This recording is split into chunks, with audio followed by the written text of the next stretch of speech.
Hello, everyone, and welcome back to another episode of Midnight Sports Talk. I am Brock, and I'm very happy to be joined by two special guests. Kicking it off first is one of my good friends, Omar Borja. I've been on his show talking about the University of Hawaii football program twice, and now he's finally on my show to talk about his favorite football players of all time. Welcome to the show, Omar. How you doing? I'm doing great, Brock. And again, I sound like a broken record. Thank you for this because, it was a great distraction from work. I learned so much about Hawaii football. I thought I knew a lot. I guess like more than the average guy, but I guess I'm just average my knowledge of Hawaii football legends. And this is just a great time researching all these players. So I loved it. Thanks, Brock. Of course, that's what it's all about, is about researching these players, talking about them, giving them their flowers, and just let the next generation know how great these players were and what they represented when they wore the Hawaii green. Of course, Omar is the host of Hardware that is on the Beyond the Stripes network.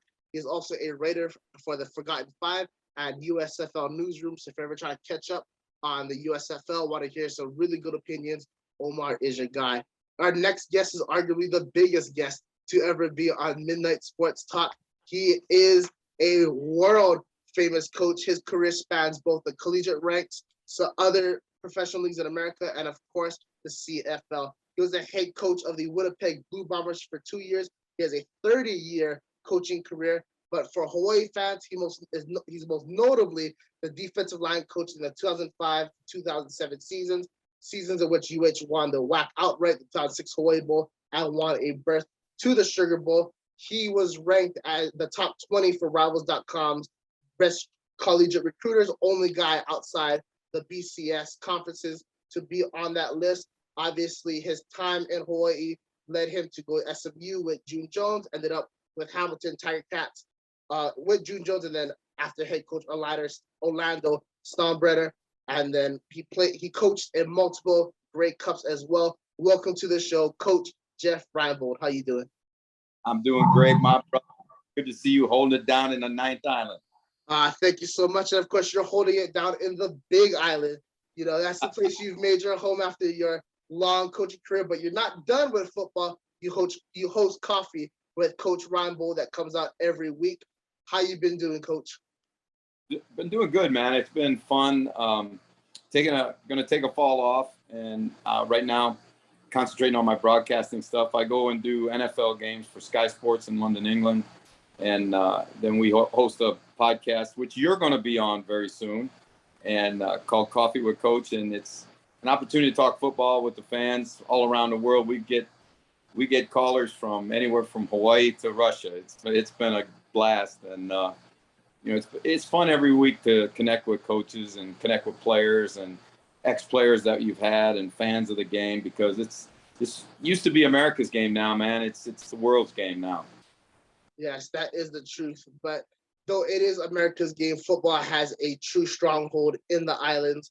In your illustrious career, you have been connected to Hawaii for a long time, and you continue to be a supporter of the program. What about UH and Hawaii just connected you with the people here?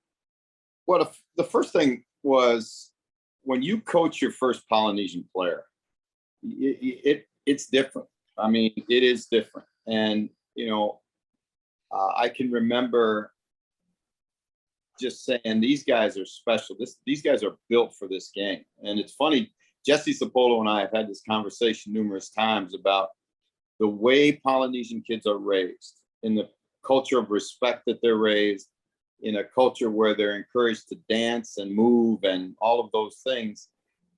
And in a culture where, your parents aren't afraid to sasa you if you get out of line, you're going to get cracks from mom and dad. And so, those kids, you grow up in a culture that encourages all the things that football, needs. You need discipline, you need structure, you need effort, you need toughness, you need all that. And plus, then you add athletic ability onto it. And, I think that's why now you see so many Polynesian players playing in the National Football League. It's been statistically proven that if you're a 18-year-old high school senior in Dallas, Texas, which is, supposedly Texas is the hotbed of, football, you have a statistically better chance to play in the NFL if you're an 18-year-old kid in Pongo Pongo, American Samoa. And so, you look around the league now, and it used to be just offensive and defensive linemen. But now you see Juju Smith-Schuster as a wide receiver.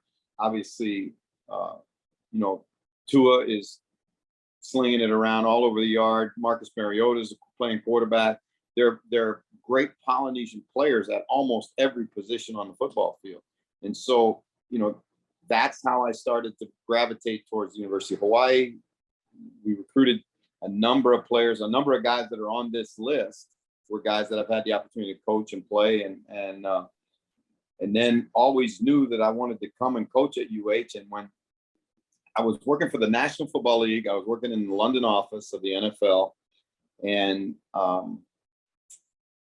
Jerry came to Hawaii, and Mouse had come to Hawaii, and I went into my office the next day, and I talked to my boss, and I said, I'm leaving. And he said, where are you? What's going on? He goes, I said, I'm leaving. He said, where are you going? I said, I'm going to Hawaii. And he said, did you get a job? I said, no, I don't have a job, but I'm going. And I called June that day and said, I'm coming over. And he said, I don't have a job for you. I said, I don't care. I said, I'm coming. And I went over there with no job. And, I just felt like, hey, if I don't go now, I'll regret it the rest of my life, because how many chances do you get to work with June, Mouse, and Jerry on the same staff? And so it was a fantastic 3 years. Yes, absolutely. And it was a fantastic 3 years for the Warriors in general. The greatest 3-year stretch ever in University of Hawaii football history. We're going to jump into that later. But of course, we want to get started with our all-time list. This will be culminating in my top 100 Hawaii football players of all time. But we'll talk about all that later. Let's focus on the quarterbacks right now, who are our top 3 quarterbacks and some honorable mentions. We all have Colt Brennan as number 1. That's universal. Colt Brennan was an incredible quarterback, the perfect quarterback for the run and shoot system. He had great chemistry with his players.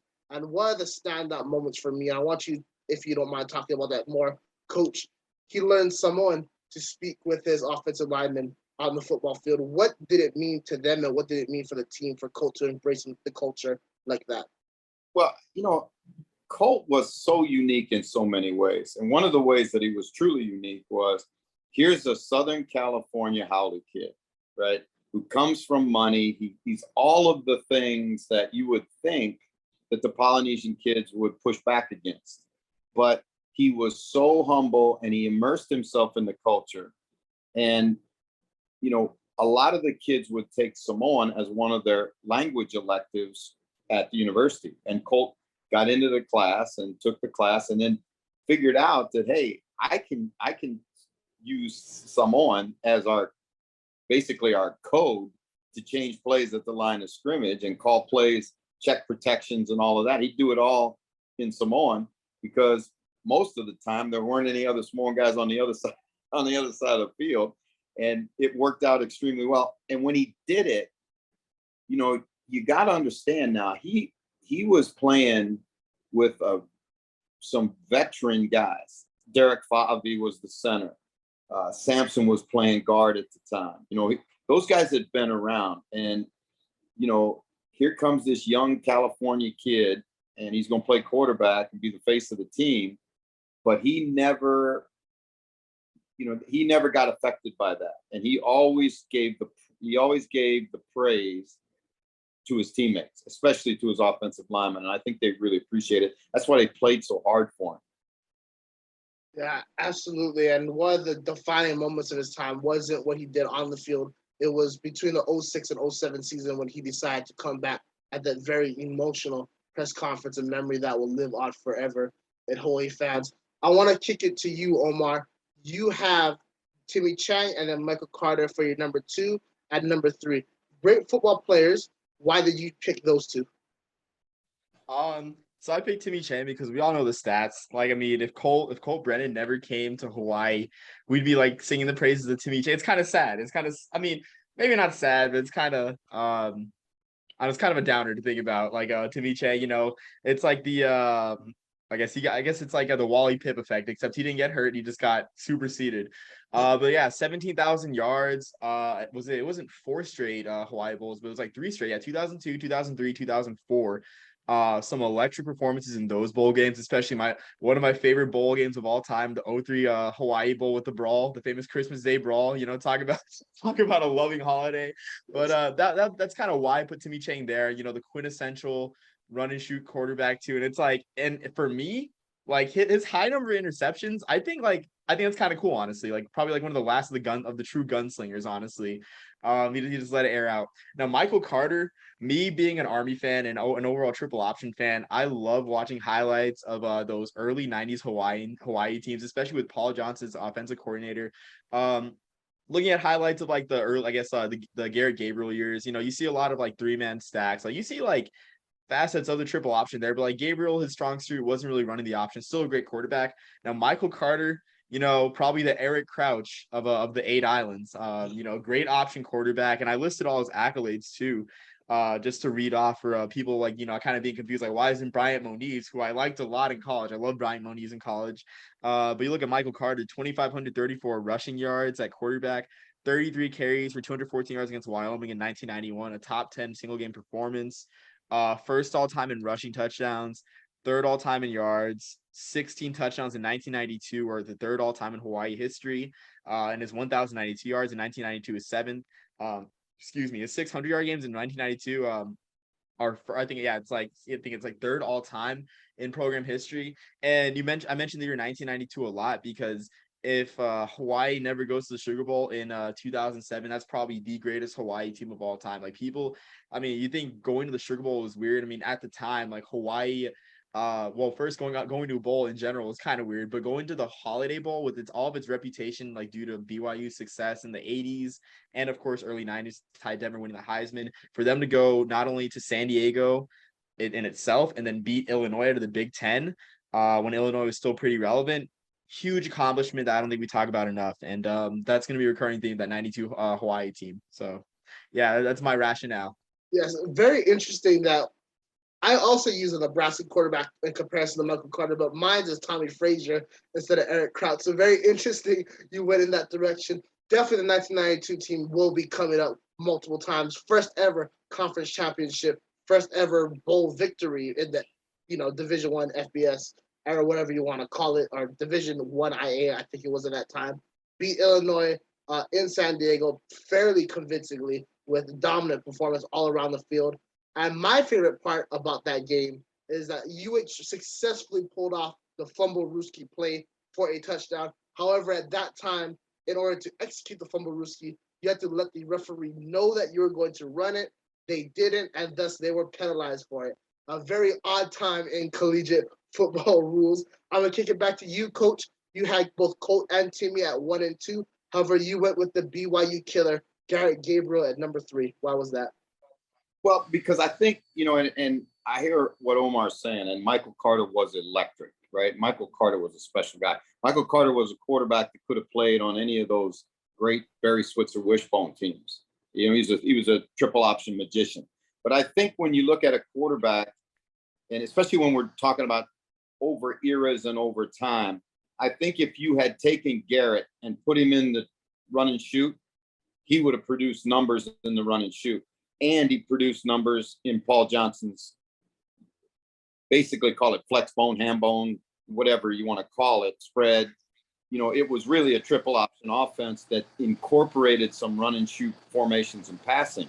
So that's what gave Garrett the nod for me over guys like Michael Carter and Rolovich and more one-dimensional type quarterbacks. I don't think Garrett ever got the credit that he really deserved. And you watch him on tape, and whether it's throwing a post cut or running the speed option, he is a winner at all of those things. Yes, I completely agree with you on that. Garrett Gabriel is a name that doesn't come up enough when you talk about the great lineage of Hawaii quarterbacks. Probably because just of the time that he played in. And of course, as Omar mentioned earlier, people get eclipsed over time because of, that's just how it goes. I am a big fan of Garrett Gabriel. However, he's not in my top 3. I'm very controversial with this. Colt Brennan number 1, of course, but I have Nick Rolovich at number 2.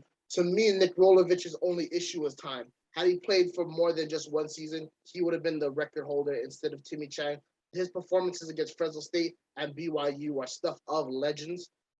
Eight passing touchdowns in his final game ever. How are you going to top that? And then I have Timmy Chang at number 3. Timmy is a very interesting case for me. I want to get both your guys' thoughts on this because, yes, he is a huge record holder, won 2 Hawaii Bowls, a lot of success at UH.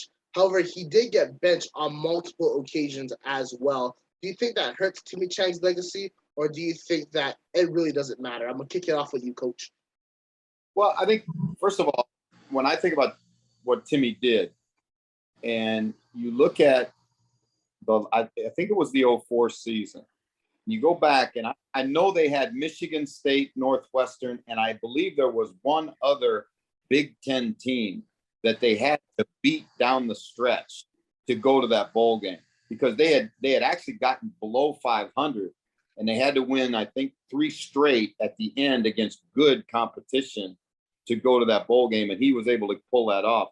I think that's his defining moment of his career. You talk about Rolo's game against BYU. I mean, that's a game for the ages. I mean, he was absolutely the whole team was unconscious that day, and certainly, that would vault him up into the stratosphere in terms of the quarterbacks we're talking about. I think with Timmy, some of that too was because of June's not afraid to pull quarterbacks in and out. If you remember, he really at one point was running almost a platoon system with his quarterbacks. He had a short yardage guy. He had a long thrower, a short thrower, and that's kind of always June's always kind of been that way. When we started in 05, and this is the truth, Colt was not going to be our starter. He was not going to be. It was going to be Tyler Gronke, or it was going to be, there were a number of guys that were there at the time. We had pretty good quarterback depth. And then Colt just kind of emerged real late in training camp and then got hot, and then June rode the hot hand. So it doesn't diminish Timmy's legacy at all to me, because, bottom line is coaches do what they have to do to try and win football games. And if that means platooning quarterbacks, think about if he hadn't got pulled, what those numbers would look like. You make an excellent point. And yeah, you're right. Now think about his time in Atlanta as well. I think he would switch between I think his first name was like Miller and Jeff George as well in that run and shoot. So he really didn't care. Of course, Hawaii also had guys like Sean Withy Allen who would come in as well just randomly. I think Chad Kapanui went from quarterback to running back, and he was tossing there a little bit as well. I could be wrong on that. So you do make an excellent point. I want to kick it to you, Omar. What do you think about what Coach said? I mean, I think Coach makes some great points. I mean, I was not aware of that with Coach Coach June Jones doing that with the quarterbacks. I wasn't aware of that. And for me, when I think about this, rocking home a Niners fan, I think about Joe Montana. Does Joe Montana being benched during the '87 wild card hurt his legacy? It really doesn't. It's just like a minor footnote over time. So that's just my thought on that. In fact, I think too, like the most iconic picture of Joe Montana and Bill Walsh was during that said benching. So of Bill Walsh standing over smiling Joe Montana. But I mean, I want to address Coach choosing Gary Gabriel, which it was hard for me too, because I love watching the highlights of the BYU killer. I like that nickname, Brock. Gary Gabriel, because those 89 and 90 Hawaii games, those looked like parties. I mean, you had fans throwing confetti on the field. Geez, the atmosphere must have been amazing at those games. But it's kind of true. And I guess a little bit of bias is coming in, which is why, Brock, you got so many people too, because there's run and shoot guys, there's triple option guys that salivate over, option quarterbacks and fullbacks. I don't want to spoil my picks, but yeah, so I think that's really all I have to say about that. Fair enough. I want to shout out real quick Sean Iman. He was the one that first called Garrett Gabriel the BYU killer, to my knowledge. So I'll make sure let everyone know about that. Some honorable mentions. So many great guys we've already mentioned. Brian Moniz. So you guys have Rolovich as your honorable mention. But you have a very interesting one, Omar, and that is Jeff Duva. That's a guy that doesn't ever get talked about when you talk about Hawaii football. I see that smile on Coach's face. Why did you choose Jeff for your honorable mention, Omar? So I'm not sure. I'm not sure how I first heard about this. I guess. Well, first off, I saw his name in the Hawaii football media guide. Which shout out to the Hawaii football sports information department because it helped my research a ton. I didn't know where to start aside from the well-known guys. But 1978, seeing that Jeff Duva was an honorable mention AP All-American, and for me, almost every All-American that Hawaii's ever had, whether you're first team, second team, third team, honorable mention All-America, it is so hard to make All-America in general. And even like before the 2000s, making it from out of Hawaii on any of those teams is such a feat, just given the way that media is. For Duva, I mean, he made his honorable mention in 1978. The numbers weren't great. I mean, they're pretty solid, but excuse me, I think about that 78 game against USC where USC eventually won like the national championship, but in pursuit of that elusive win against the Trojans, which the Warriors are still searching for to this day. I mean, the game was a 7-5 game, and I think about that when I think about Jeff Duva, like even like fighting with the eventual national champions up into the fourth quarter with it being a one-score game. That is honestly an underrated moment in Hawaii history, and I guess it's kind of like a maybe historical and also a career achievement pick for him being All-American and being a part of that game. Yeah, very fair. And you do mention the USC Hawaii. I don't want to use the word rivalry, but Hawaii always wants to lay some lumber on the Trojans when they come to the islands. A game that I think about a lot is a 2010 game. It was McMackin's third year. First year, Moniz was the true starter for the program. Yes, USC just had too much talent on the day. But when you talk about guys hitting hard, being fearless, that was the Warriors on that day. I want to shout out Greg Salas real quick. We'll get to him later. But he had two directions when he got the ball. It was over you and through you. And that man was laying the lumber on Trojans. They were bruised. They were sore. Funny enough, I was flying out to Vegas the next day. So I saw a bunch of the USC Trojan fans at the airport. And they weren't as satisfied as you would think after a victory in the islands because they knew that Hawaii exposed them. And of course, that year was not good for them. I think head coach Lane Kiffin got fired at the airport that season. So good times. And I do believe Hawaii should have beat USC during Norm Child's second year. They led like 5-3 at halftime. It just got away from them. But that's neither here nor there. Coach Reinebold's honorable mention is another dude that doesn't get talked about enough, but he is in the Hawaii record books. Raphael Cherry. Why did you choose him, Coach? Same thing, because what you look at what the guy was able to accomplish, and he was probably one of the first throwing quarterbacks at Hawaii, and it was he did not have great players around him, but I remember Raphael when he came into pro football, and big arm, a lot of talent, a guy that certainly if you would have put him in the system that some of these other guys had an opportunity to play in, I think he would have hung huge numbers. The guy that I just, when I was listening to Omar, and I'm completely with him on his logic, and then I go, well, wait a second now.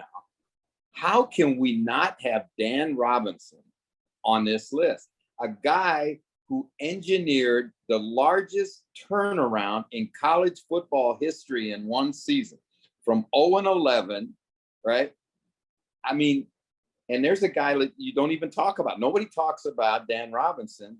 And knowing that to play against Oregon State in a bowl game, they beat Oregon State in a bowl game that year, to play in that game, he did not throw a pass the entire last week of practice.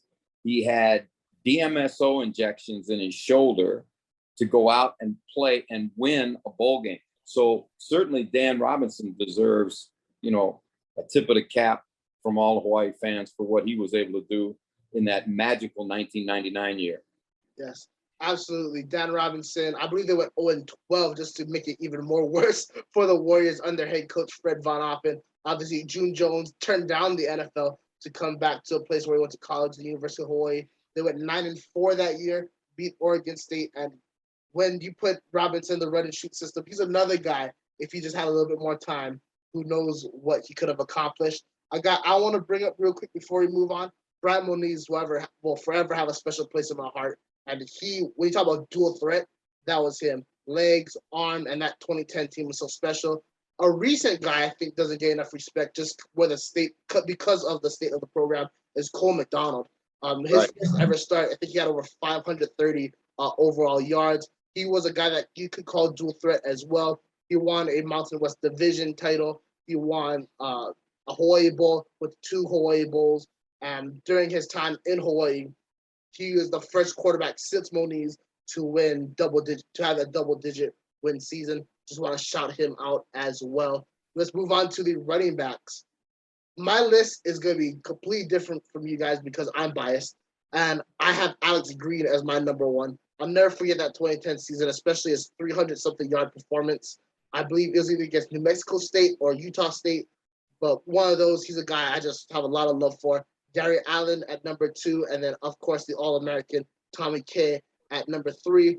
Coach, you have a completely different list. You have, of course, the legend Tommy K at number 1, Gary Allen number 2, and Travis Sims number 3. If you could add a 4th guy to that list, who would it be? Alex. I would agree with that 100%. Although Nate Alawa, right? I mean, you think about, like, I just watched today the Arizona State game, the bowl game against Arizona State after the 06 season. And Nate's playing on a plantar fasciitis thing that, he wouldn't take a cortisone shot. He wouldn't get taped up because he didn't feel like he could get the traction that he needed. He was really playing on one leg. And at 250 pounds, those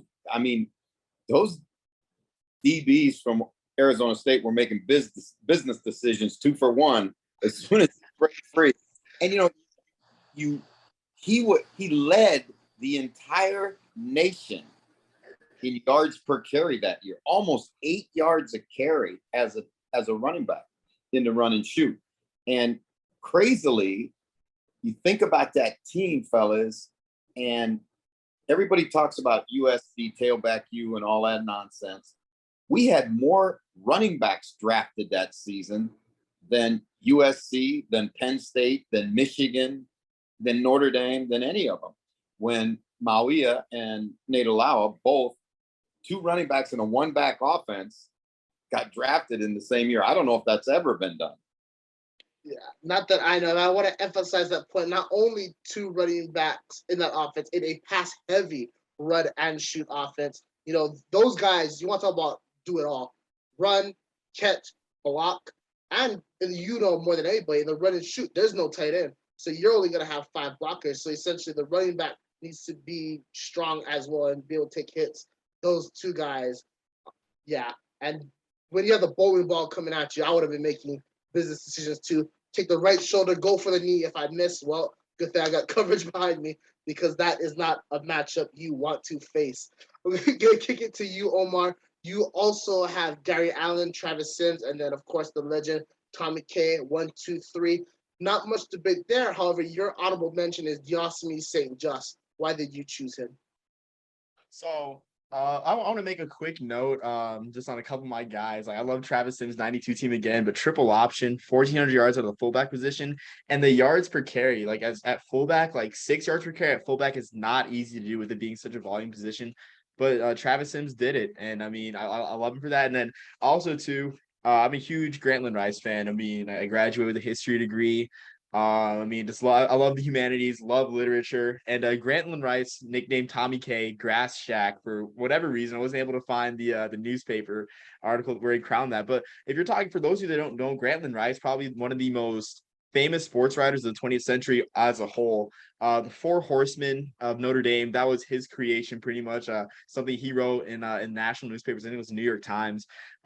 Created the Galloping Ghost nickname for Red Grange, which, really quick, if you allow me, I'll just read the poem. There are shapes now moving, 2 ghosts that drift and glide, and which of them to tackle, each rival must decide. They shift with special swiftness across the Swarty Range, and one of them is a shadow, and one of them is Grange. So Grantland Rice, great sports writer. For Tommy K to get an honor like that and get even a nickname from him, great achievement too. But moving on to my honorable mention, I kind of want to have some sentiment because when I first discovered that, you could watch Hawaii football after dark on online on like the Mountain West site, the running back that I started watching, liking a lot, was Paul Harris on the 2015 and 2016 teams. But again, not as great a career, but there's that sentimental value. But Diosmy St. Just, I guess in that sort of transition period that, like, for my honorable mention, that transition period between the Norm Chow system with like Joey Josefa and Steven Lakalaka as backs, where it's like heavier backs. Like Diosmy St. Just weathered that storm, and I think people really forget. It's kind of sad that people forget about that 1,500-yard year he had, because I forgot about it too. I think it was like 2016, the year 2017, like. It's a season record, and he had multiple 1,000-yard seasons too. And imagining St. Just in a fully run and shoot scheme, like the contrast that would provide, I mean, shoot, it's a really scary thought. So I'd say Just is my honorable mention. Yeah, I'm a big fan of Diosmy St. Just. The first ever game I saw live was UNLV versus Hawaii, which ended with Marcus Kemp catching the ball with no time left to win it. And in that game, Hawaii was getting smoked throughout. There's no other way to put it. But one of the big game-changing moments was it was horizontal run. I don't know if it was a pitch or something like that. But essentially, instead of pitching it to the receiver coming across, it was a fake. And myself, my cousin, there was like a bunch of defenders there. We're all like, you made the wrong decision, right? What does he do? Make a cut this way, makes cut this way, gone to the house. That just shows how explosive he was. He was behind two guys that should be mentioned, Steven Lakalaka, and my honorable mention, Joey Josefa as well. Two big, tough bruisers, and he still made his impact. Another guy that was just time. It just didn't work out for him. Had he been in the run and shoot system, he would be recognized more. A couple other guys I want to mention that we haven't talked about so far is just Joey Josefa, like I said, Larry Shearer, who I believe transferred from Oklahoma in the early 70s, Theodore Mitchell, who was there in the early 2000s, just joined a list of a bunch of great running backs that played at the University of Hawaii. Moving on to a very controversial topic, because there's so many names you can put there. That's the pass catchers. I mean, obviously the 07 season, the three-headed monster, I call them the Dreadhead Trio. And honestly, you can say the Dreadhead Foursome, because you can add CJ Hawthorne to that mix and talk about the guys from the early 2000s, talk about a couple guys from back in the day when the passing offense wasn't as prevalent, or some of the guys from the Nick Rolovich era. I'm going to kick it off with you, Coach. Your list is Ashley Lee, number 1, Devon Best, number 2, Chad Owens, number 3, Jason Rivers, number 4, Ryan Grice-Mullen, number 5, and then you also have John Ursua, number 6, with shout-outs to Golden Richards and Greg Salas. Why do you have Ashley Lee as your number 1? Well, I thought Ashley was, first of all, when I weigh it on not what he did in the pros, but when you are a first-round pick, right, and a first-round pick out of Hawaii, that is an unbelievable accomplishment. Now, Ashley, when you look at him, had all of the physical tools that you look for. He was long, he could run, he was tough, he had great hands, great catching range, all of it. And I think he had the ability to just take over games like great players can. And it didn't matter who he was playing against, what coverage it was, if it was bump and run man or off man, he was going to win his matchup. And, I don't know of a player in, a receiver certainly at Hawaii that you could put inside, you could put him outside. He was great in the red zone. Great with contested catches. There was nothing that Ashley couldn't do. And I just thought that, especially when you consider where he got drafted and the recognition that he really brought to the state and to the program, that's why I chose him as my number 1. All right. Very fair choice. And he's my number 1 too, so I'll talk about him a little bit later. You also mentioned a guy that doesn't come up on a lot of lists, Golden Richards. Why did you select him? Well, again, when we sat down to do this, you had mentioned that you didn't want us to weigh what they did as a pro. But when you look at what Golden did in his brief time at Hawaii, in a time when, if a receiver had 500-yard seasons, that was considered going off, right? And he had the ability. He was a big play, field stretching player. I mean, he was a legit guy. He would be a guy that you would have to game plan for. Now, he didn't have gaudy numbers in college because they didn't throw the ball. But I think over time, people now realize, and then some of that's because of what he did at the Cowboys, obviously, but he was a fast, really, really special athlete as a wide receiver. Yes, absolutely. And when I look at numbers, a lot of times it's very hard to say a guy was better when he has less numbers than another guy. But something that you got to take into context is the system in which they played. Of course, the run and shoot guys are going to outnumber guys from the triple option of days past.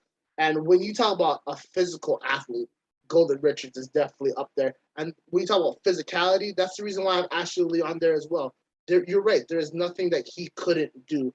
And when you talk about having a lot of my generation, I should say, have a dog in them, that's actually, when you talk about that clutch factor, having the ability to rise at the biggest occasions. I think he had over 200 yards and 2 touchdowns against BYU. But the game that stands out to me is the Fresno State game. I mean, they have a Fresno State team that had big victories over Big Ten opponents that season. David Carr was a Heisman favorite that year. Fresno State is the hated rival. They're ranked number 18th in the nation. Hawaii in 2000 was like 3-9, so it was kind of a resurgent year for them. And anytime Rolovich went to him, he caught it, especially not the 2 touchdowns to end the game and the last one in the corner, 1 foot fully stretched over 2 defenders. You can't get better than that. I have Devon Best at number 2, Ryan Grice-Mullen number 3, Greg Salas number 4, Jason Rivers number 5, and Chad Owens number 6. Chad Owens is hard for me because he is a great receiver, but a better special teamer. However, his Michigan State game will forever live in my mind. What do you think about Coach when you think about his performance against Michigan State? You know, I got some history with this guy because, you know, when I came in to be a coordinator in Montreal in 2012, Chad was the outstanding player of the year in the Canadian Football League, and he was that game was designed for him. The bigger field, unlimited motion. You know, the defensive backs had to line up a yard off the ball. You couldn't press him, and you know, I mean, he just was unbelievable. And then because Chad was when I was coaching at Louisiana Tech, Chad was at UH. And I remember him dropping a punt in the game, and then June taking him out as a punt returner. But he came back and made a play. He caught a little caught the go route in the flat and made about 5 guys miss to score. But I just remember his short burst quickness was unique. I mean, really, really rare, unique. Chad was 5'6" probably, and I don't know if he probably ever ran faster than 4.62, 4.63, but you put him in a phone booth and you're gonna have a hard time getting your hands on him. So his short burst quickness was beyond what I'd ever seen. And you know, we called him Mighty Mouse because he was so strong. You know, I mean, he was short, he wasn't small. And there's a big difference in those two. And so, you know, defensive backs, you add on the fact that he's so elusive, he's got such great short burst quickness, and then they're strong, you're not going to tackle him by grabbing him and pulling him down, right? So Chad Owens was a great, great football player. Yes, and 2 real quick things I want to mention. I remember the Michigan State game, the commentator said Owens is just plucking them out of the sky. I mean, when you want to talk about short bursts with the ball, he was phenomenal, unlike anybody else. But to his ability just to be a receiver as well doesn't get talked about enough, in my opinion. He made some very tough catches in his career. And in that era, that was when he could still hit people over the middle of the field. So he was a tough guy. And when we talk about his time in the Canadian – oh, sorry, Coach, continue. I'm going to tell you a story about he got hit on the sideline one time, and a guy said to him, he goes, and I won't tell you what part of anatomy he said, but my what's the is bigger than you are. to Chad and pissed Chad off, and Chad went crazy that day. So he had a great competitor's heart too. Yeah, yes, he did, which ended up making him very successful, as you said, in the Canadian Football League. Not only was he named the most outstanding player, he won the 100th Grey Cup with the Toronto Argonauts, a game in which I remember on the opening kickoff, he had a pretty big thump against him. It was kind of like, oh, he walks it off and then scores a touchdown, I believe, on the opening drive, and then obviously Toronto went on to win. Quick shout out to Dontrell Inman. I'm a Chargers fan, so he's a dude that was always on the team and then would get cut and then would play for like 4 games and then get cut and then play for another 4 games. He was on that Toronto Argo team as well. I would kick it to you, Omar. Your list, you have Devon Best at number 1. Probably the choice a lot of UH fans go with. Ryan Grice-Mullen, number 2. Jason Rivers, number 3. Greg Salas, number 4. Ashley Lilly, number 5. Walter Murray, number 6. In your list, you talked a lot about Jason Rivers. Is he your favorite player, or why did you talk about him so much? For me, I love bowl games. I mean, anyone listens to, my podcast or, listen to my writing, I just love bowl season. So it's a great time of year. And it just seems weird. Like, I mean, we all know about Game 6 Clay. I mean, what about Hawaii Bowl Jason Rivers? Because you look at some of these performances, 7 catches, 143 yards, 3 touchdowns in the 03 Hawaii Bowl brawl game against Houston. 11 catches, 148 yards, and a touchdown versus UAB in 2004. I mean, when he was going against Roddy White, future first-round draft pick against UAB, and really outshining him. And then, his swan song in the Hawaii Bowl, the 06 game against Arizona State, he saved his best for last against the best opponent, Arizona State, a team that was a year removed from almost beating USC, probably still one of the greatest college football teams of all time. That Arizona State team almost beat him the prior year. He had 14 catches, 308 yards, 2 touchdowns. And if it weren't for Jackson Smith and Jigba in this year's Rose Bowl, he would still have the bowl record for most receiving yards. So I find that very interesting that that Jason Rivers really put on for the Hawaiian crowd and the national TV audience during Christmas time in the Hawaii Bowl. As for my last guy, I mean, Ashley Lilly, I think Greg Salas and Ashley Lilly kind of lose luster. I mean, compared to the 07 guys. I mean, especially Greg Salas too, he played in a time with a lot of quarterback turnover. I know as I guess I'm not sure, Coach, if you deal with this problem, but just thinking about random college football players, for me, one of the more random guys I think about is Inoke Funakai, who pretty much helped lead Hawaii to the Hawaii Bowl and also against Notre Dame, that random year, just the quarterback turnover that he dealt with in his career, but to finish with 119 yards, 119 catches, 1,889 yards, 14 touchdowns in 2010. Probably still one of the greatest receiving seasons of all time in FBS. And even then, or actually, no, that was the year before. So forget that. But Ashley Lee too, overlooked too, just as time goes on. Then I wanted to add Walter Murray as well. Because, I mean, again, first team All-American nod from the Gannett News Service. I don't know what that is, but it's an All-American nod nonetheless. And also, too, I mean, an invite to the Senior Bowl. I mean, that was one of the metrics for me that I used. Non-Hula Bowl. I mean, obviously, I'm not dissing the Hula Bowl. I mean, I got the fit going for this. I got the fit going for the podcast. But, I mean, any non-Hula Bowl all-star bid is huge for the program too, because again, Hawaiian players get overlooked. So, that's a great point Omar's making, is when you are invited to the Senior Bowl, you're considered one of the brightest prospects by the NFL in that class that's coming out. So obviously that is a huge accomplishment. Salas is an interesting one for me because I remember Greg was a young player, real young kid when I was there. But the thing that I remember about him, he was so smooth. He was silky smooth route runner. He wasn't overly fast, didn't have Ashley's length, some of those other things. But I remember watching him in the National Football League, and that's the same guy that he turned out to be in the NFL. You'd say there's no way he's going to get open, and he'd find a way to get open. And his catching range was, outstanding, and great hands. Like Ashley was outstanding at the contested catch.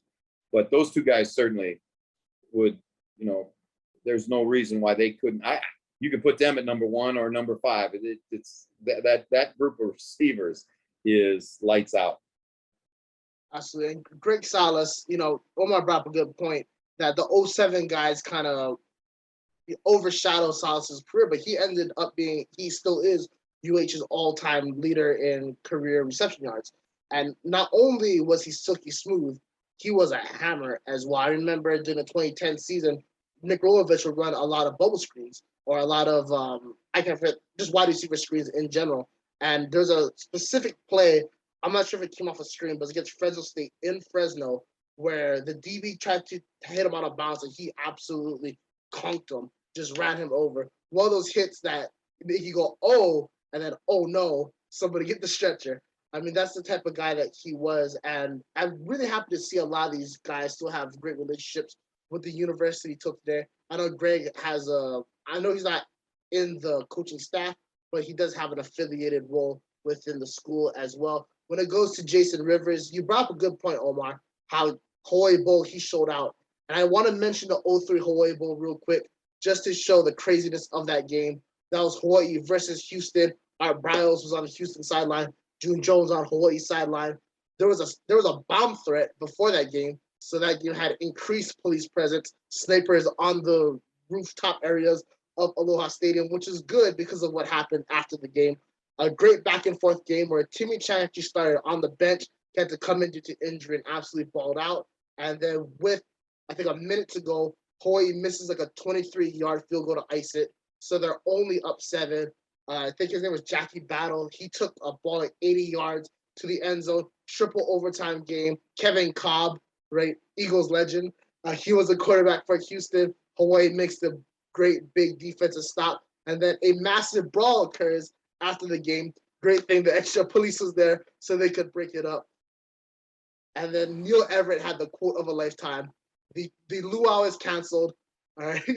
Everyone has to go home. And that just shows the fighting spirit of the Warriors. And of course, involved in that fight was the big boys. And we'll talk about the offensive linemen in a second.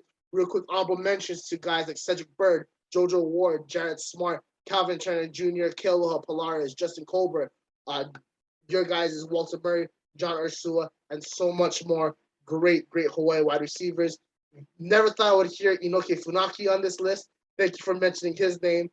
He was an interesting dude. I thought Greg Alexander, guy that Greg Salas played with, he could have been great had he not gotten hurt. So many great guys that we can stay here all day and list them. But let's talk about the big boys. For the offensive tackle, I have Leo Goaz as number 1, Levi Stanley, both sides of the ball player. Number 2, Adrian Clem, number 3, and Joe Onosai, number 4. Coach, you have Wade Hunter, Jim Mills, Adrian Clem, Leo Goaz, and Joe Onosai. Why did you pick those guys for your tackles? Well, I thought Wayne, obviously, when I was thinking about the offensive lineman, how about, it wasn't like Van Oppen left like there was a empty cupboard when he left. I mean, there were some good football players in Manoa at that time. Wayne, Keenan Forney, Adrian Clem was a tight end, and they moved him to offensive tackle, and he ended up being a 2nd or 3rd round draft choice. So there's some pretty good football players. And Wayne was like incredibly strong, incredibly physical, short fuse, but really, really, really a physical dominating player. And, I think when you talk about Leo was every bit of that as well. Jim Mills, a little bit of a different kind of guy, 6'8", he was way before his time. Offensive tackle at 6'8" and could bend. And I luckily got an opportunity he was one of our players twice when I coached with the BC Lions, and a great guy, loved Hawaii, Vancouver native that came here and really fell in love with the islands.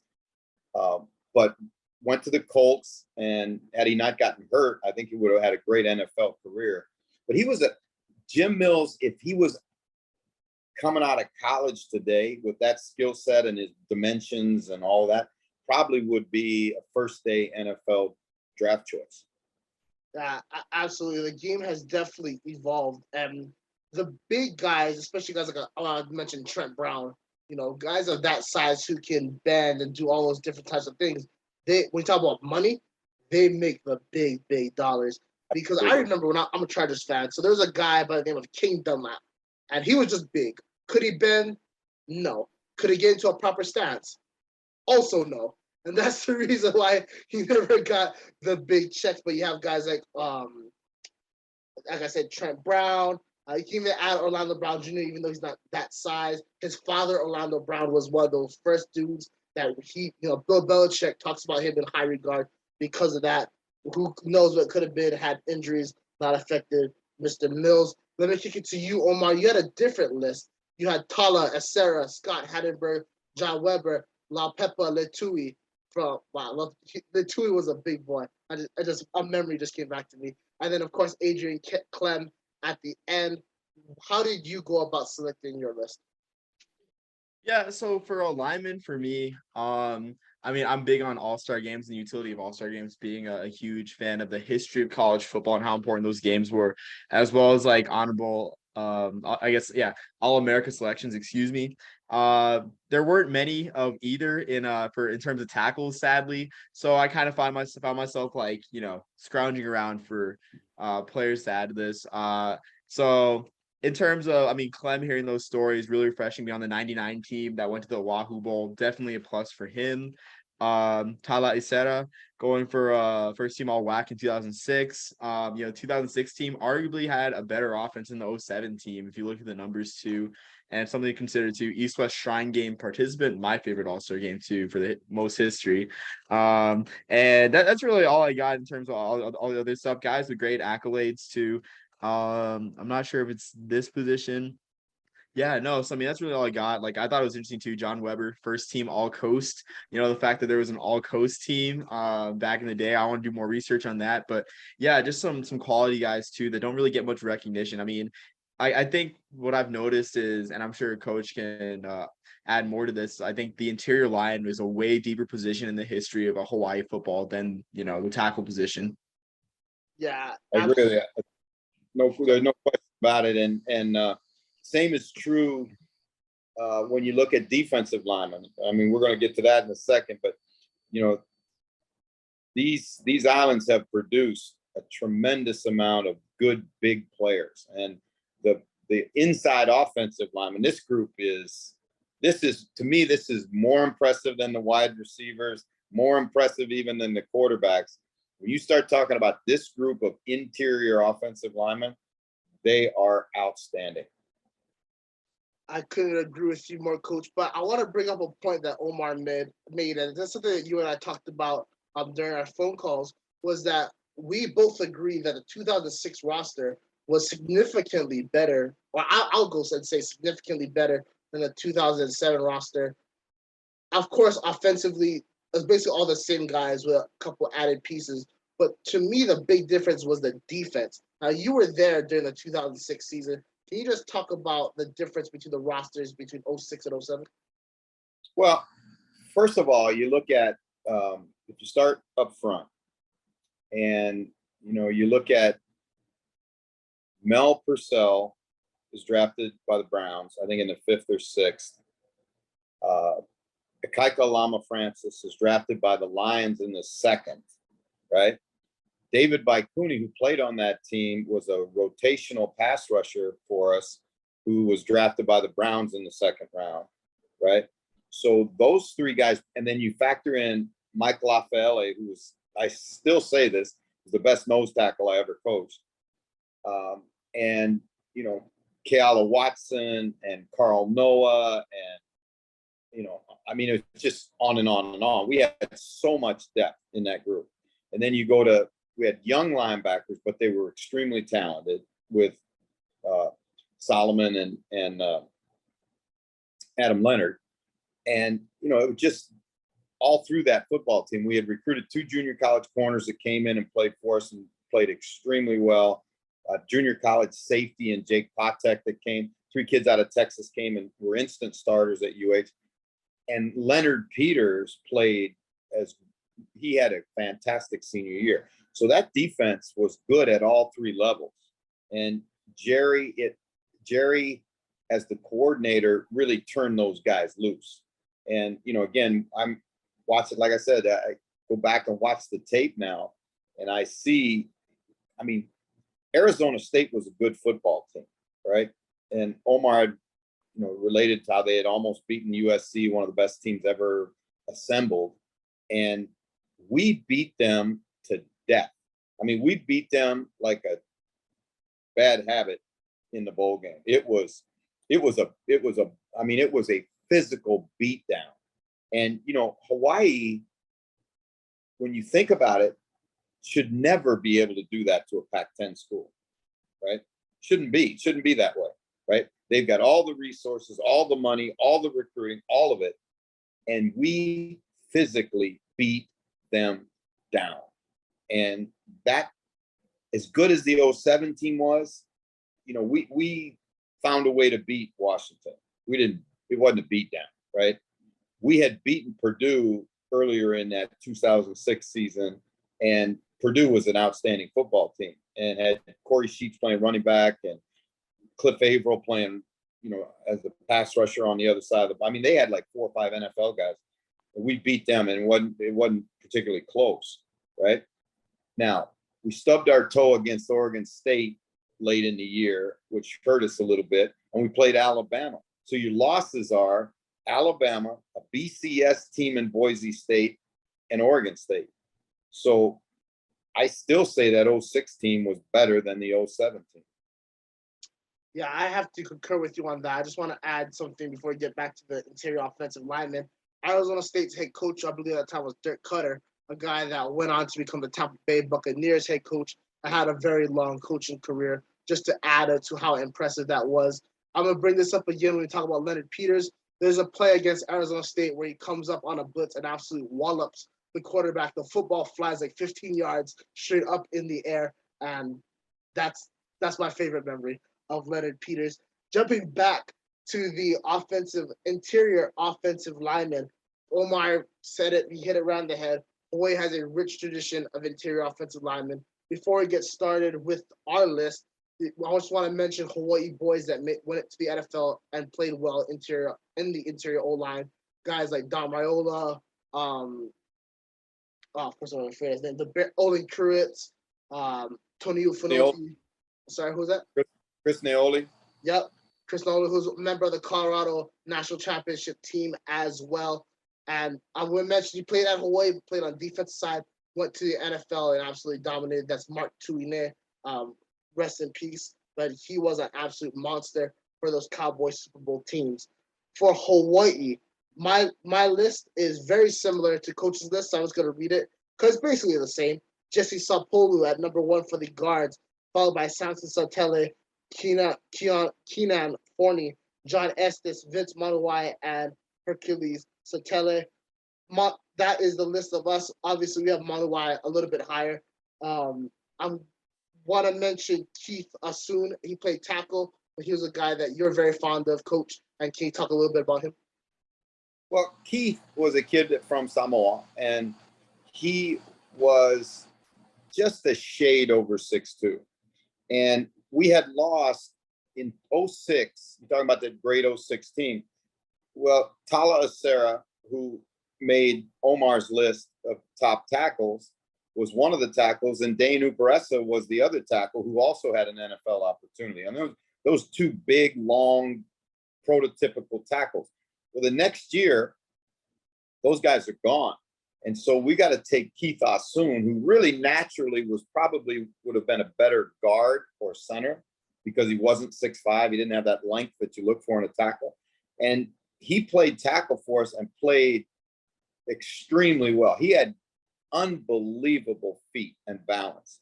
As a matter of fact, I told you a story about it. I cannot remember. I think it might have been even trying to think who it might have been the Washington game. They had a legit pass rusher, and the guy beat him on a speed move off the edge, right? And Keith, normally when you get beat on the corner, the only recourse that the tackle has is to, drop his outside foot and then just try and shove the guy past the quarterback, right? Well, Keith got beat, and actually I swear to God, I got to find the tape, but it looked like he was doing a spin move on the defensive lineman he put his ass to the defensive lineman and spun all the way around and knocked him past the quarterback. It was the most athletic thing I think I've ever seen an offensive lineman do in the middle of a game. And you think about him, and Dennis McKnight, the offensive line coach, called him the dancing bear, because that's what he was like. He was so light on his feet, but so 6'2", probably, I don't know, 320 probably. And had he been able to play inside at guard, I think he would have been an All-American for sure. Yeah, I agree with that assessment. Obviously, when it comes to Keith Sunu, I just remember his play against Georgia. It's just clear he wasn't a natural tackle. But, however, you don't have that size and that athleticism for no reason. Had he played guard, I agree with that assessment. He would have been honorable mention somewhere, and he would have had an NFL career as well. For the interior lineman, Vince Manuwai, to me, is the gold standard when it comes to a guard that played at Hawaii, that played guard in the NFL. A phenomenal career with Jacksonville. Omar, obviously, you have him number one on your list of guards. I'll get to your list after, but why was he number one for you? So for me, Vince Manuwai was number one because you look at the key stat there. I mean, of course, like first team CBS Sports.com All-American, and then first team CNN/SI All-American in 2002. But he didn't allow a sack in 3 years. And I mean, again, like if it's a scheme that doesn't pass much, like yeah, I mean that's a great stat. I mean, if it's a scheme that doesn't pass much, but coming from the run and shoot, where I mean, I guess I know if I'm exaggerating, but close to upwards to 600 pass attempts per season, and to not allow a sack in any of those dropbacks, I mean, truly one of the greatest statistical achievements, honestly, ever. And to do that in 3 years too, actually, it's not just 1 year he did that, like 3 years too. So I mean, for me, that's the gold standard, courtesy of the Hawaii football media guy where I found that out. You know what, Omar? He is the only offensive lineman I've ever been around, and I've never even heard of this anywhere else, that a technique was named for him. Because in the run and shoot, they have a little slip screen that they run to the fullback. And the technique is it's you sit, you punch, and then you let the lineman beat you, right? And then you go off in the screen. Well, Vince changed it, and Vince was so strong, he would stop guys with his punch. So in order to get them going again, to get, like normally an offensive lineman will punch a defensive lineman, and the defensive lineman will just work through the hands to get upfield, right? And Mouse used to call that feeding the guy to the quarterback, right? So, but when Vince punched them, they stopped, right? So he had to come up with a technique to get them started again. And what he would do, he would punch them, and then like a club move that a pass rusher would use, he'd take his inside hand and swat them in the back and basically catapult them upfield. And so they used to call that the Manuwai technique on screens. And that's the only time I've ever heard a player, because of his strength, have a technique named after him. That is something I did not know, and that just shows how strong he was. Jacksonville had a fair amount of success in the early 2000s, up until like 2007, 2008, when David Gerard left the team, and who was the stalwart at guard? Vince Manuwai, an absolute legend at Hawaii in Jacksonville, and just want to say rest in peace to him. I'm sure a lot of people are wondering why we have Jesse Sapolu on our guards list instead of center. Obviously, he was a center for 4 Super Bowl teams with San Francisco. However, going back, look at the film with Coach Reinebold, we both saw that he primarily played at guard, and that's why he's a guard on our list. To finish up Omar's guard list, he has Hercules Satele, Richard Rupert, Jesse Sapolu, and Jim Kalili for his list. A nice little mix of some guys from the 70s as well. Happy that you gave them their respect. Moving on to the center, we have, for the center, we have, for Omar, John Estes, number 1. So when I made my top 10 list, I kind of kicked off everything. I didn't have John Estes on there. I did have Sepulveda and Samson Satele, who you have at number 2. A lot of people gave me a lot of hate because I didn't include John Estes. Can you talk about why you have him as your number 1, Omar? So for me, anytime a guy from a group of 5 school, like we all know that the awards, the college football awards are kind of biased towards the Power 5. That's why in 2018, when Andy Isabella at UMass, 4-8 UMass nonetheless made the Bolitnikoff finalists. And you have like I forget who the other finalists were that year. I think one of them was I think Jerry Jeudy was a finalist and some other Power 5 receiver. And you see this short guy from UMass, you're like, whoa, who is this guy? Same thing with like John Estes, like 2009 Remington finalist out of Hawaii. I mean, probably another crowning achievement for the program too. 3-time All WAC as well. Can't beat that. For me, I think that's just to be recognized as one of the top 3. I mean, yeah, centers in the country and almost winning that award. It's truly an amazing achievement. I mean, if it's equivalent, honestly, to a Power 5 guy winning the award, in my opinion. Absolutely. And then you had Samson Satele at number 2, a guy that went on to have a very impressive NFL career. Can you speak about Samson for a little bit? Yeah, so Samson, I mean, just you look at like all that consistency, 2-time first team All WAC, 2-time second team All WAC, freshman All American. You talk about we have a lot of guys in this list that have, maybe 1 or 2 great years, and say the first year, kind of puts them in that All American candidacy or All Conference candidacy. And that second year really like, kind of puts a ball on it. I mean, Satele started great right out of the gate. Freshman All America. I mean, 2-time second team All WAC and 2-time first team All WAC. Just a long career and probably like, I guess the best, most consistent and all around career out of all the guys in this list possibly. So not quite an awards finalist, but I mean, a great consolation having a consistent career like that out of Hawaii. Absolutely. So, Coach, obviously, you were the D-line coach when both John and Samson played there. So your guys got, they played against those guys a lot. Can you speak about how good John and Samson were? Well, center is the most difficult, in my opinion, of the offensive line positions to play. Now, everybody says tackle, and that's true. But the center, particularly in the run and shoot, has to do more things than anybody else. As a matter of fact, now, what the center has to do in the run and shoot is he has to read the safety. Now, you say, what? He actually looks for where the safety is to know for clues where the pressure is going to come from. So, for example, the safety's in the middle of the field and he's high. The center knows that they can't be outnumbered in pass rush, right? Because you got to get the safety involved in coverage against a 4-wide team. So the amount of information that they have to process is so much more than anybody else. The quarterback doesn't call the protection, the center does. So if he sees the free safety go to the strong side of the formation, right? Let's say you're in trips, then he will make a call to change the protection to take the 4th pass rusher or pass blocker over there. If he sees the safety go weak, he now has to make a call to move the protection that way. And all that happens like when he's got his hand on the ball and there's guys all over.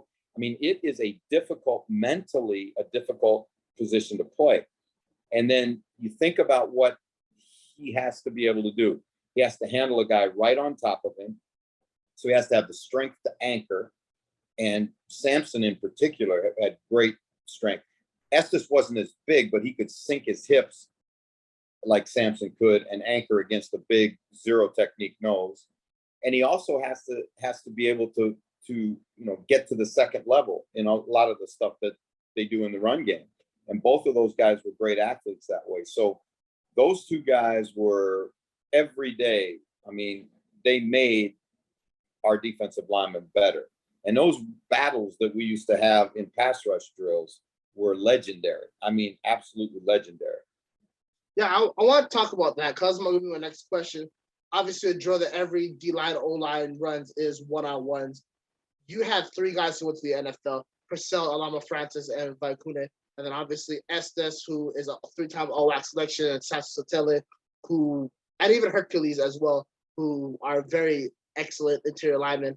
What were those battles like to watch?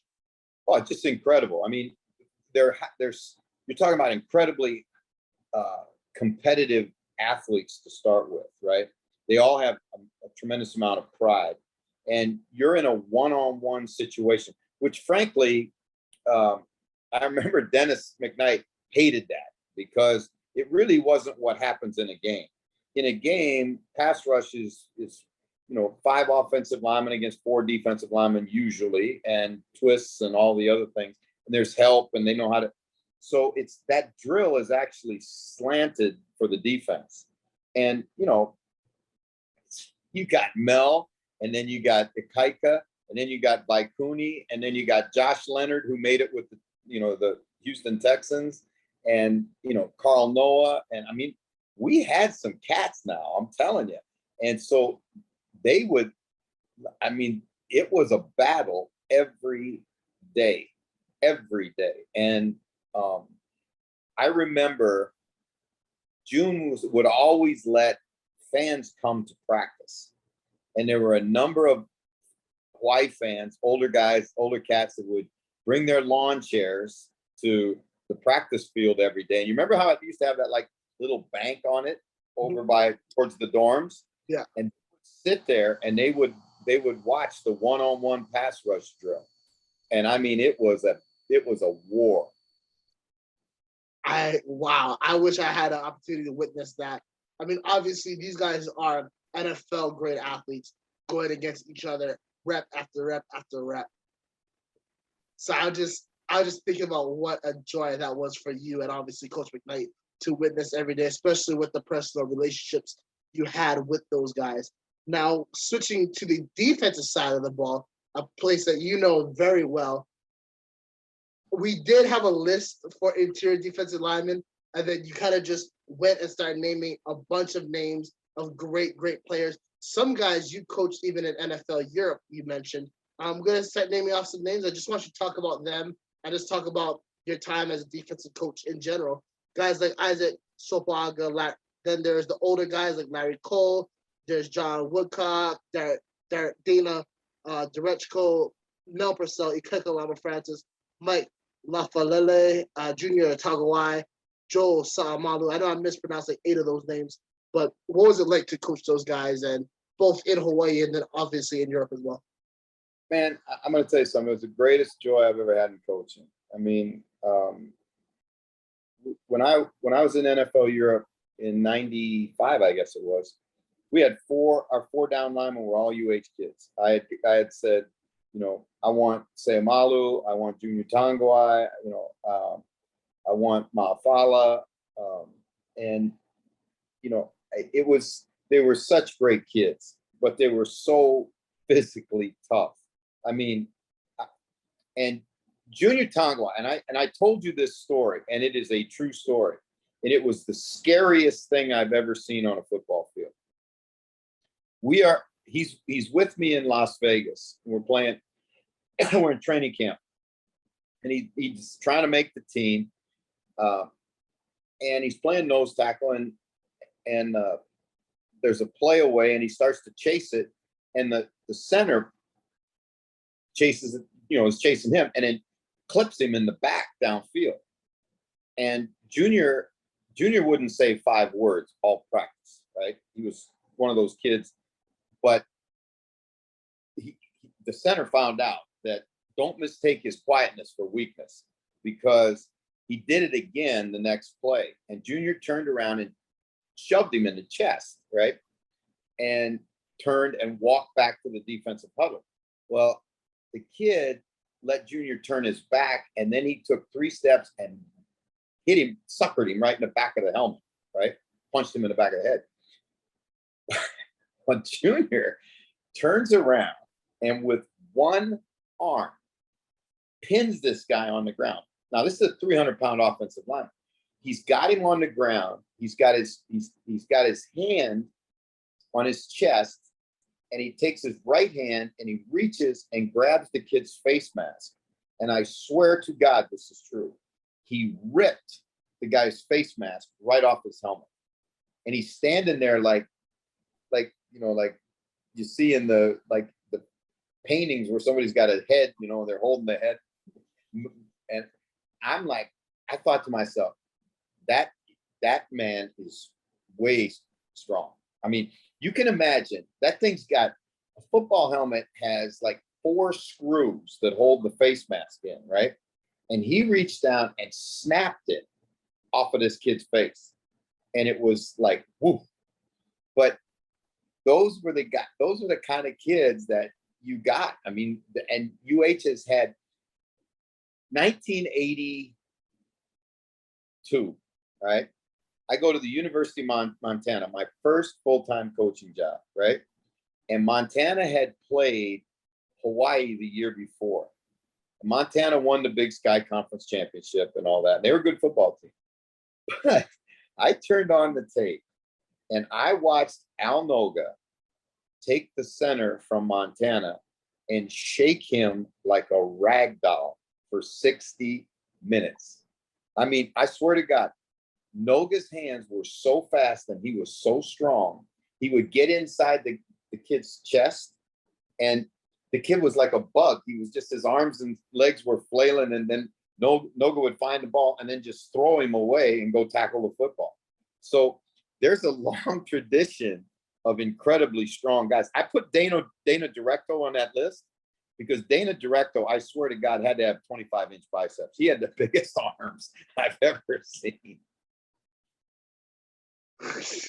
Yeah, and obviously Al Noga, he played inside, but we have him on the pass rushing list because of his numbers. Before we move on to the Samoan sack man and obviously his brother Nico and all the great pass rushers at UH, what was it like to have 4 poly kids playing and living in Europe? Well, they were, first of all, let me tell you what they did, right? And there was a rule at the time in the league that you got paid, you got a bonus if you played a certain number of plays, right? So they figured out with the rotations, these guys did, that they weren't going to make, you know, the requisite number of plays to get their bonus, right? So what the guys would do is they would come off the field with hamstring injuries and let their teammate go on the field for enough plays that he would get the bonus. And then they so I'm over there on the sideline one time and they're giggling and I'm going, what the hell do you guys think is so funny? And then Junior told me what they were doing, right? And so it was priceless. Their biggest complaint was they couldn't find a rice cooker anywhere. So they couldn't find rice. So they're in the middle. I got these 4 poly kids in Germany and they can't find rice. So it was beautiful. You know, that's very hilarious because I was very fortunate to go to Europe back in the day. My dad is just a simple Hawaii guy, you know, down to earth. You know, his first home is my house, second home is the water. You know, that's the type of guy. And that man was deprived of rice. We were there for 10 days, and I think he had like 3 plate lunches when he came home because that's how much he needed to make up for those 10 days he had it.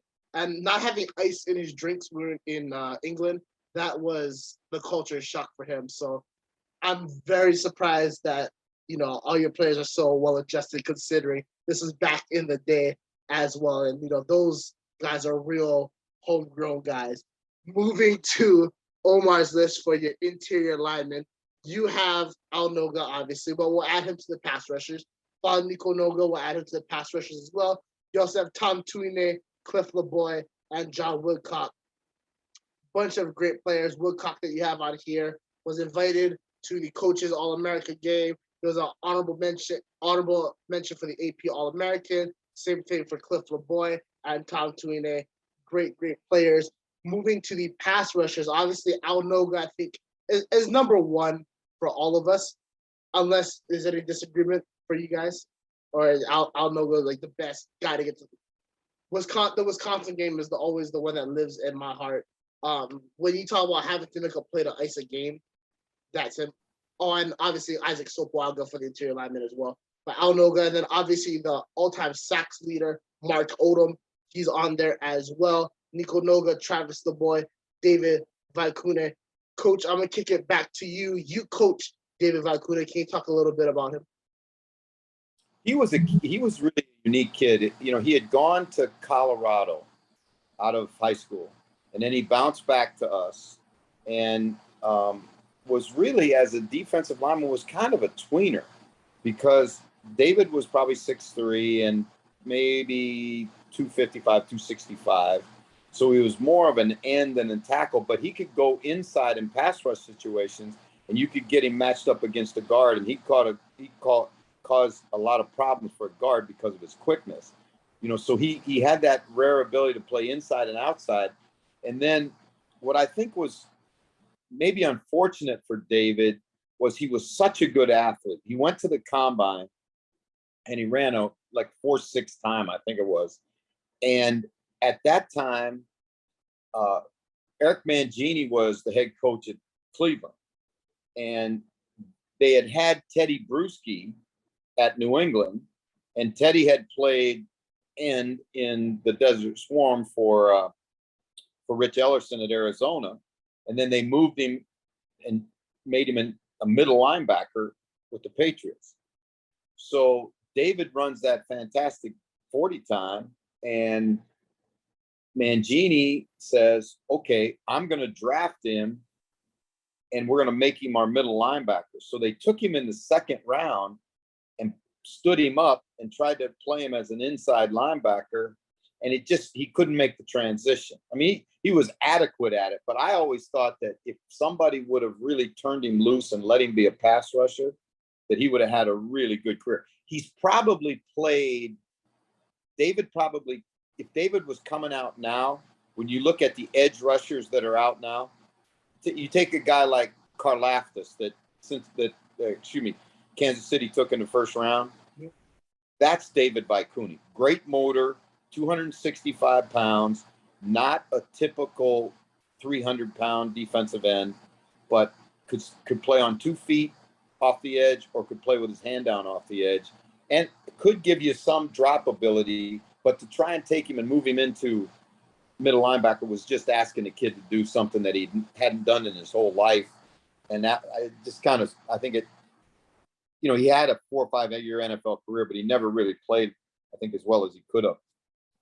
Yeah, we talked about before. Obviously, putting players in the right positions and systems is something that's so crucial to their development.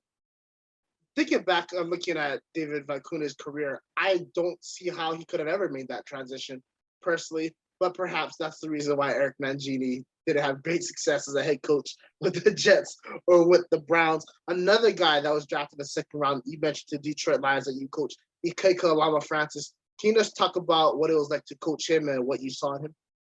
All right, this is a great story because his father, Joe, was the backup quarterback to Bart Starr on those great Green Bay Packer teams, the Vince Lombardi teams. And he had an older brother that had played in the NFL as a running back. He was a fantastic athlete, did not play high school football. He played volleyball and basketball and was recruited to New Mexico and a couple other Division I schools as a basketball player. June saw him at the state tournament in Honolulu and offered him a scholarship. He called Joe Francis, his father, over and he's from Kaneohe, I think, and said, can you guys come in? I would like to talk to you about Akaika. And so they came in the office and sat down, and June said, I watched Akaika play basketball. I think he's a great athlete. I'd like to offer him an opportunity to play football and a scholarship at the University of Hawaii. And Joe said, no. And June said, but, Mr. Francis says, you just don't want him to play football? Or he said, no, he can play whatever sport he wants to play, but he hasn't earned a scholarship yet. So I'll send him to Hawaii to walk on and make him earn his scholarship. And if you think he's good enough in another year, then you can put him on scholarship. But he ain't going to take somebody else. Somebody else deserves that scholarship, not him.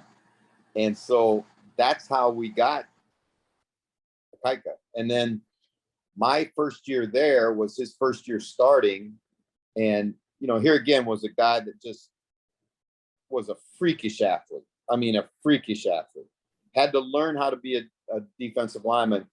gets drafted in the second round, goes to Detroit, but at the Hula Bowl tears his pec, and it really cost him his career, I think, because he played, I think, 4 games in his rookie season, and then then they had a coaching change. Then they tried to make an outside linebacker out of him in Miami. He was such a good athlete.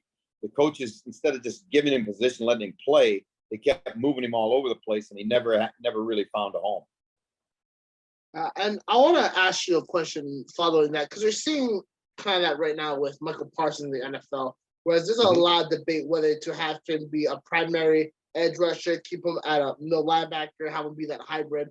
Do you think sometimes coaches overanalyze players and put them in positions where they may not have success because, again, they just overanalyze them too much? Yeah, and I think that's one of the things that makes what Parsons did last year so fantastic, because there is so much information, so much the systems are so much more complex at the next level. The offenses are so much more complex at the next level. There's so much more to learn. I mean, the techniques are all refined, and so to play one position as a rookie is hard enough, but for Michael Parsons to play 2 positions as a rookie at the highest level is phenomenal to me. The scary thing, and you're exactly right. The scary thing is the NFL is a copycat league. So as soon as you have a guy do something like Parsons did, everybody's going out looking for that guy in the draft. And I think, frankly, that's one of the reasons why Travion Walker got drafted as high as he did, because his production as a college player doesn't mandate the first player picked in the NFL draft. Yeah, I have to agree with you on that one. If we want to talk about that in general, we did a draft episode a couple weeks ago. I think that's the Jacksonville Jaguars' 6th first-round pick spent on defensive players since like 2015 or something like that. I'm very interested to see where they place him, because obviously you have Josh Allen on the outside linebacker, and depending on the defensive formation, who's a stud. But then you kind of have a guy that's on the verge of bust in Kayvon Chason. So do you line Walker up on the inside? Do you put him on the outside? Are they going to try and move him as a hybrid? I don't know. Do you have any thoughts on that, Coach? Well, I think the thing that I saw that they had released was that they had him listed as an outside linebacker. And, again, certainly, he may be another one of those guys that tested so well at the combine, like we just talked about with David Vicuni running that freakish 40 time. Well, Travion Walker did the same thing, and all of a sudden his stock shot through the roof. I've seen it numerous positions where there's kind of an arrogancy amongst NFL coaches. They say, well, we can get him to do it. We can train him to do it, right? Let me tell you something. If you're playing at Georgia and you got 3 sacks your senior year, I mean, the coaches at Georgia aren't trying to get you to not sack the quarterback, right? So if you're only getting 3 sacks, I don't care what scheme you're in, that's not production.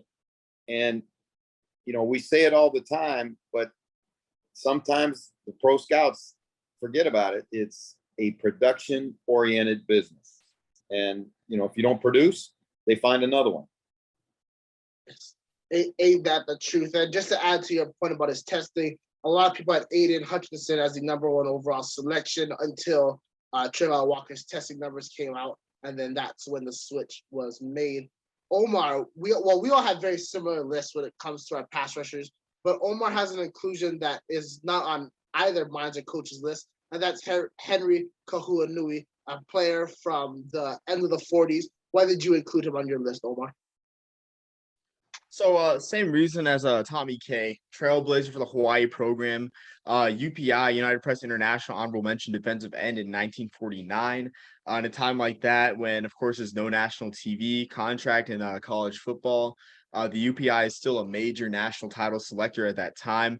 To get even an honorable mention selection at Hawaii in 1949, truly a miracle. Might I mention too, before it's even a state. Also too, Hawaii's first East-West Shrine Game player too. And I mentioned, I guess very briefly, the East-West Shrine Game is my favorite bowl game, our favorite all-star game. The East-West Shrine Game was the all-star game for probably at this time period too, because established in 1925, it's still the oldest one in the circuit.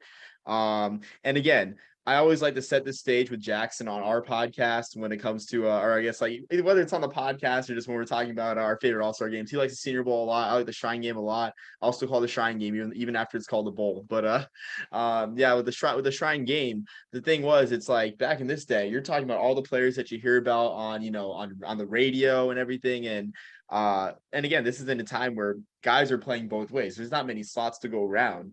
So he's with all these players that are of national acclaim that you hear on the radio, that I guess Americans are hearing on the radio every single week. And bam, you finally get to see guys like, all the All-Americans out there in San Francisco. And here's Harry Kahuanui joining that group too. Truly a trailblazer for the program too. And I think he should be recognized as well.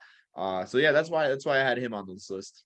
Yeah, absolutely. I'm very glad that you included him because those legends of back in the day, though they don't get as much recognition as they should get, this is why we kind of put together so we can recognize the greats that, where the trailblazers for the program is now, where the program will be in the future. Going to the linebackers, I think we can all agree that Pisa Tino Isamoa is our universal number one. Or wait, hold on. Solomon Eli Mimian is number one for you, Omar. Is it Pisa number one or is Solomon number one for you? I changed at the last second to Solomon just because like the total tackles. I mean, don't get me wrong with Pisa, with the tackles for loss and sacks for him, and also making the Senior Bowl in 2003. But because I mean, I guess because we had edge rushers and linebackers, the way I view this as like the quintessential middle linebacker that accumulates a lot of tackles, wreaks havoc, and whatnot. And Solomon Elamimian was, that throughout his whole career with these are all-time tackles leader too. I would have felt guilty not making him number one as all-time tackles leader. 141 tackles in 2007, and of course, I think he's the only Hawaii defensive player, or actually no, sorry, he's one of three, I think, defensive players of the year for Hawaii in terms of like the WAC, where he had 10.5 tackles for loss, 4 sacks in 2008, 121 tackles. So I mean, just that too. I mean, if you win Conference Player of the Year out of the WAC with the talent that conference produced over the years, like you got to be number one in my opinion. I mean, Pete's had a great career, and that this might be me as a Niners fan. Not trying to praise a Ram, but yeah, that's why I had Solomon first. Fair enough, and obviously Solomon went on to have a phenomenal Canadian Football League career, something that Coach Reinebold and I will talk about shortly. But you had Pisa Tino Isamoa at number 2, possibly some personal bias. We won't get into that. Lions second round pick Jelani Tavai at number 3. Adam Leonard at number 4. You had crazy Chris Brown at number 5. Chris Brown is a Damon Memorial School graduate, my high school, and I only played one season of football in my life, and unfortunately he left the year before to become a head coach at Bishop Gorman High School, Las Vegas. Now he's back in Hawaii as the linebackers coach for the university. Chris Brown is a maniac. That's the only way to put it. There's a story that came out during spring practice where he just got called. I don't even think it was called, actually. It was might be a spring game or spring practice, something like that. He ran in to just take a guy out and play without his helmet. Why? He couldn't find it. And did anyone think that was crazy? No, because that's Chris Brown for you. The man is built. The man can make a tackle from any angle. And again, he's one of those guys that off the field, great guy. On the field, a little crazy. But that's the kind of guy you need when you play in the islands. And most importantly, he was a thumper. Moving on to my list, it's very similar to Coach's, so I'll just read it out. We have Pisa Tino Isamoa at number 1, Jeff Albrecht at number 2. Coach has David Maeva at number 3, Chris Brown number 4, Alvis Satele at number 5, and then obviously he also had Adam Leonard, Solomon Eli Mimian on his list. For me, very similar list. Only guy I include is Aaron Brown for that 2010 season. A couple guys I want to mention real quick is Corey Paredes, also from that season, and my head coach and University of Hawaii legend still owns the record for most tackles in a Hawaii football game, Eddie Kleneski. Now, Coach, you had a story about Solomon Eli Mimian. Would you like to share that with us? I got a story about a lot of those guys because I brought Eddie up to Canadian Football League, and Maeva, I'll tell you a story about Maeva because that's an all-time classic. But Solomon is 2005, and Solomon comes to us from LA. He's starting as a freshman. And I swear to God, he's 195 pounds. We're playing Wisconsin at the end of the year. And Wisconsin's wearing their white uniforms on the road in Aloha Stadium. And so if you guys have ever seen Wisconsin anyway, they're gigantic. I mean, they may be one of the biggest teams in college football. And when they put those white uniforms on in the sun, it makes them look like they're twice as big. I mean, they freaking were huge. And Joe Thomas was playing left tackle, and they had, I can't remember what the back's name was, but he weighed probably 300 pounds. I mean, they were monstrous, and they ran power O like 50 times that day, right? And when they run power O, the middle linebacker's got to step up and take the pulling guard, right? And I knew that if Solomon was going to live through that game, that he was going to be a great player, because they run power O, and he'd come up there, and that 340-pound guard would come around the corner, and he would throw it up in there as much as he had. He's all 195 pounds. He'd throw it up in there. And then, do you remember the scene in The Wizard of Oz where the scarecrow gets kind of like tossed all over the place, and he gets up and he's stuffing his shirt, his arm back into his shirt and stuffing hay in his chest? That's what Solomon looked like at the end of every play. His body parts were all over the place. And I swear to God, I told him after the game, I remember telling him, I said, man, you are a tough sucker, but now you understand why you got to get in the weight room in the off season. And he took it to heart and ended up having a great, great career. Maeva, on the other hand, was part of Hawaii football legend in that his nickname was Mento, which is, as we all know, a slang for a crazy person in Hawaii. And Mike Tressler, who also made my list as a safety, was Psycho. So for Rich Ellerson's defense, he had Mento and Psycho.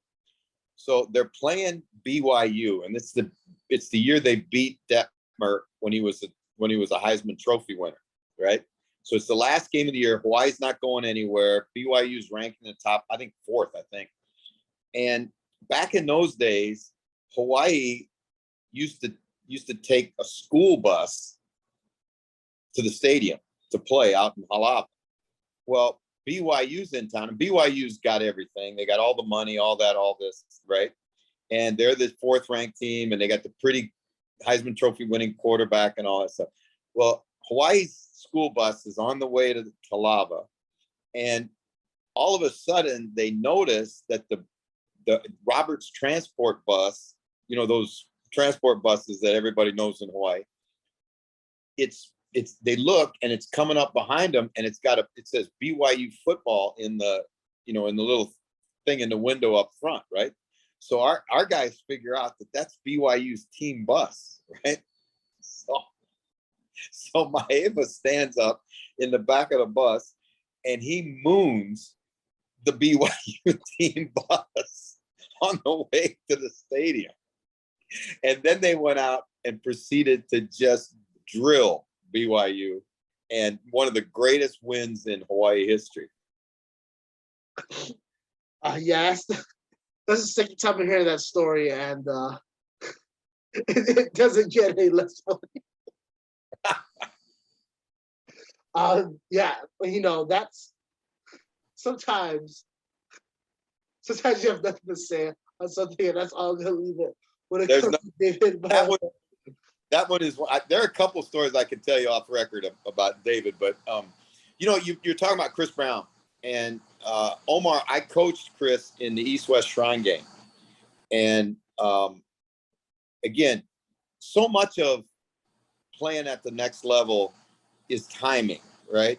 Or the right spot or the right defense or whatever. But if Chris Brown would have played in the late 60s or 70s, he'd have played 10 years in the NFL, because he was that prototypical 4-3 inside linebacker, would cancel everything from tackle to tackle. He didn't have the the speed and the coverage ability that you need, that you needed in today's NFL. But certainly there was nobody tougher between the tackles and Chris Brown. Yeah, you want to talk about a whacker, like I previously mentioned. That was Chris Brown without a doubt. And then just wanted to real quick on Solomon, Eli Mimian. He went on to have a fantastic career in the Canadian Football League, Grey Cup champion, CFL's most outstanding player in 2014, CFL's most outstanding defensive player in 2014 and 2016, and the CFL's most outstanding rookie in 2010. So you want to talk about a guy that went to the CFL and dominated, especially since, of course, Coach, you can talk about this more in general, more in specifics, but the way the CFL game is completely different from the NFL in terms of 12 men on the field, only 3 downs. Like you mentioned, DBs have to play 1 yard off the ball. A lot of motion that you can do. I think how many offensive linemen do you guys have on the line at any time? It was the same rule with the offensive lineman, but everybody other than the offensive lineman can be in motion at the same time. Right. So it's a dynamic game. The field is 13 and a half yards wider than an NFL field, and the end zones are 20 yards deep. So it's a gigantic field. So Solomon, and it's the same thing that we're talking about with Chris, right? But Solomon's problem was the other way. He never was big enough. When he went down to the NFL, he went to Minnesota twice and made it to the last cut both times. And he just didn't have enough size to take on 300-pound people, right? Now, you take him to the CFL where there's one less down, so that basically it's 2nd and 10 every time you go on the field. Well, you're going to throw the ball 90% of the time. So you, as a backer who could run and diagnose and tackle and was competitive, and all of the game suited Solomon, and he had a great career. Interestingly enough, Brock, he's retired, but he is now the president of the CFL Players Association and is one of the most highly respected, ex-players in Canada. Wow, I did not know that. And just shout out to that Eli Mimian family in general. Obviously, Solomon went on to achieve great heights. And Abraham, who we'll talk about in a little bit, has been a longtime coach at the University of Hawaii throughout many coaching tenures as well. Those guys are great football players on the field and even better people off of it. I also want to bring up a couple of things I want to mention. Just shout out to a guy that played on both sides of the ball, Levi Stanley. He will be in the top 100 as well. He played tackle at interior D lineman as well. Thank you for shouting out Cuddlehead. That is my hometown, 96744. So it's nice to hear that. You don't hear that often.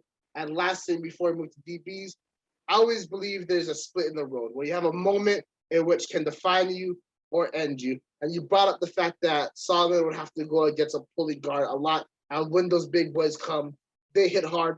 I remember one time when I was in football practice, I'm not very good at the game of football. I'll be real honest with you. I'm not that strong. I'm not fast at all. And I'm definitely not physical. So it was definitely an experience. We were doing 9-7s, came through the hole quick. I didn't make a move. I just ran through. I thought I was going to make a play. I thought I was going to be, MVP of the day.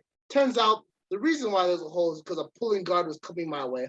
I look to the right. I get blasted. I slide on my shoulder pads about 5 yards on the ground. And then that was essentially the end of any dreams I had of going on to being a professional. So shout out to Solomon Eli Mimian for rising up to the occasion and being the absolute monster that he is. Moving on to the cornerbacks. Both Jeff and I have the legendary Jarvis White as number 1. However, Omar has a different selection. He has Walter Briggs as his first overall. Omar, why did you choose Walter? I chose Walter because, and maybe it's just due to the volume of passing in the era, why he, I guess, compared to 1971 for Jarvis White, why he had the season he did in 1989. 9 interceptions that year. But if you look at that year for Hawaii, that's their first ever bowl appearance. And I mean, Garrett Gabriel put up numbers for that squad. So I guess Walter Briggs gets overlooked for what he did on defense, but the 9 interceptions is great. Also, too, leading the team in tackles in any capacity as a corner, very hard to do, but he did it with 112 tackles. I mean, Shoot, I guess I'm going back to my word. I guess with All-American selections and everything, because Jairus White was a 1973 Time and Sporting News All-American. Geez, Time having an All-American team, imagine that. But Briggs, a second-team All-American that year, and just like I just think his game was more versatile, more all-around than Jairus White in terms of tackles, because he brings that tackling element too. I mean, essentially, he's kind of like a safety, at the corner position, just making those plays for Hawaii. So that's why I had Briggs number one. Right. That's a very fair point. Obviously, you have Briggs number one, Jairus White number two, Abraham Eli Mimian number three, Kevin Millhouse Jr. number four. Millhouse Jr. does not get a lot of love. You have him down, obviously, a three-time all-WAC selection. My Lord, that's a lot of selections for a great, but he was a great player. You have a guy that a lot of people don't talk about enough, but he was very, very good during his time in Hawaii. He just played in a recent time that just doesn't get a lot of love in general. That's Ro Farris, and then obviously, last you have Ryan Mouton. For Coach and I, we have a very similar list for our first couple. We both have Jairus White and Ryan Mouton at number two. However, where we differ is the fact that I have Blaine Geisen at number three, Abraham Eli Mimi at number four, Dana McLemore number five, and Myron Newberry number six. Coach was obviously there during the 05, 06, 07, so he got to see these guys up close. So he has Dana McLemore number three, and then the guys he's talking about is first Mouton, but then Myron Newberry, Gerard Lewis, and then at last he has Abraham Eli Mimian. Coach, why did you include Myron Newberry and Gerard Lewis on your list? Because those two kids came in 06. They were both junior college transfers from Texas. Interestingly enough, Gerard Lewis never started a high school football game at North Shore High School in Houston. Not one. He was a backup his entire high school career because he was very small. And North Shore is a great program. He had to go to junior college. We were desperate for corners that off season. So June sent me to Texas to recruit these two kids. We brought them in. Both of them were small. Neither was impressive physically, but both were great competitors. And if you know anything about Jerry Glanville's defense, if you're going to play corner, you better be able to cover. That's one of the reasons why when he was the head coach in Atlanta, he drafted Deion Sanders with the first pick of the draft, right? You look at what those kids were able to accomplish in that scheme. And like I said, I went back and watched some film today. And, Arizona State's got 6'3" wide receivers, and they're trying to beat them on corner routes, post routes, every route you can imagine. And those little guys hung in there, and they played great football. And they were around the football. They tackle. Myron had a huge interception, huge fumble recovery to get us started in the Holiday Bowl, the Hawaii Bowl against Arizona State. You remember Gerard knocked down a pass against Washington and knocked down a pass against Louisiana Tech, both to save those two games. If those balls are caught, we lose both those two games in the 07 season. So I just thought those guys were such great competitors. They were midgets, but they were great competitors. Absolutely. Gerard Lewis against Louisiana Tech, that was a game that went into overtime. Louisiana Tech went for two to win the game, I believe, and he made the knockdown. And, of course, his most famous play was the knock up against Washington, which Ryan Mouton intercepted, preserving the undefeated season. Ryan Mouton, he's a guy that definitely gets a lot of love. He went to the NFL with Tennessee Titans. You were there when he was there. Can you talk about Ryan Mouton for a little bit? Well, he was a kid that Ryan comes from Katy, Texas, and he was a kid that when I was at Louisiana Tech, I tried to recruit. And his coach told me, you want to recruit that kid? I said, yeah. And he goes, he's kind of an asshole. And I said, he said, what do you mean? He said he never does anything you tell him to do, right? He gets bored I swear the coach said, he would get bored at practice and they'd be in one-on-ones and he would turn his back on the receiver and then tell the guys on the sidelines to say go. And then he'd spin around and cover the guy, right? But the reality of it was Moo was just kind of a hyperactive kid that he hated boredom. He get bored at the slightest thing. So he goes to he doesn't qualify. He goes to junior college, to Blinn Junior College, and the coaches from Blinn said the same thing. They say he's a pain in the ass, but if you give him things to do, right, you got to keep him busy all the time. Well, we gave him plenty to do because he played slot corner, he played corner, he returned kicks, he returned punts, he even played some offense for us during his time at Hawaii, and was a great player. At the combine, ran a sub 4.40 and pulled his hamstring in the middle of the run. So who knows how fast he would have run had he not pulled up the last 10 yards of the run. Went on and played for the Titans and for the Redskins. And I'm still very, very close to Ryan to this day. Initially was committed to Utah. We brought him on a visit late, and we turned him around, and he had to go back, and he had a lot of work to do in junior college to get eligible, but he got it done, and is now a graduate of the University of Hawaii. Yeah, absolutely. Ryan Mutat is one of my favorite DBs to ever play at the university. I did not know that about him, but something that does make sense now is there's an Instagram post in which he got into an argument with Aaron Hernandez on the field, and he said in the Instagram post, Aaron Hernandez told him that he was going to kill him. Of course, this was before Aaron Hernandez got arrested and convicted for his crimes. So, Ryan Muta had a front row seat to the future. Moving on to safety.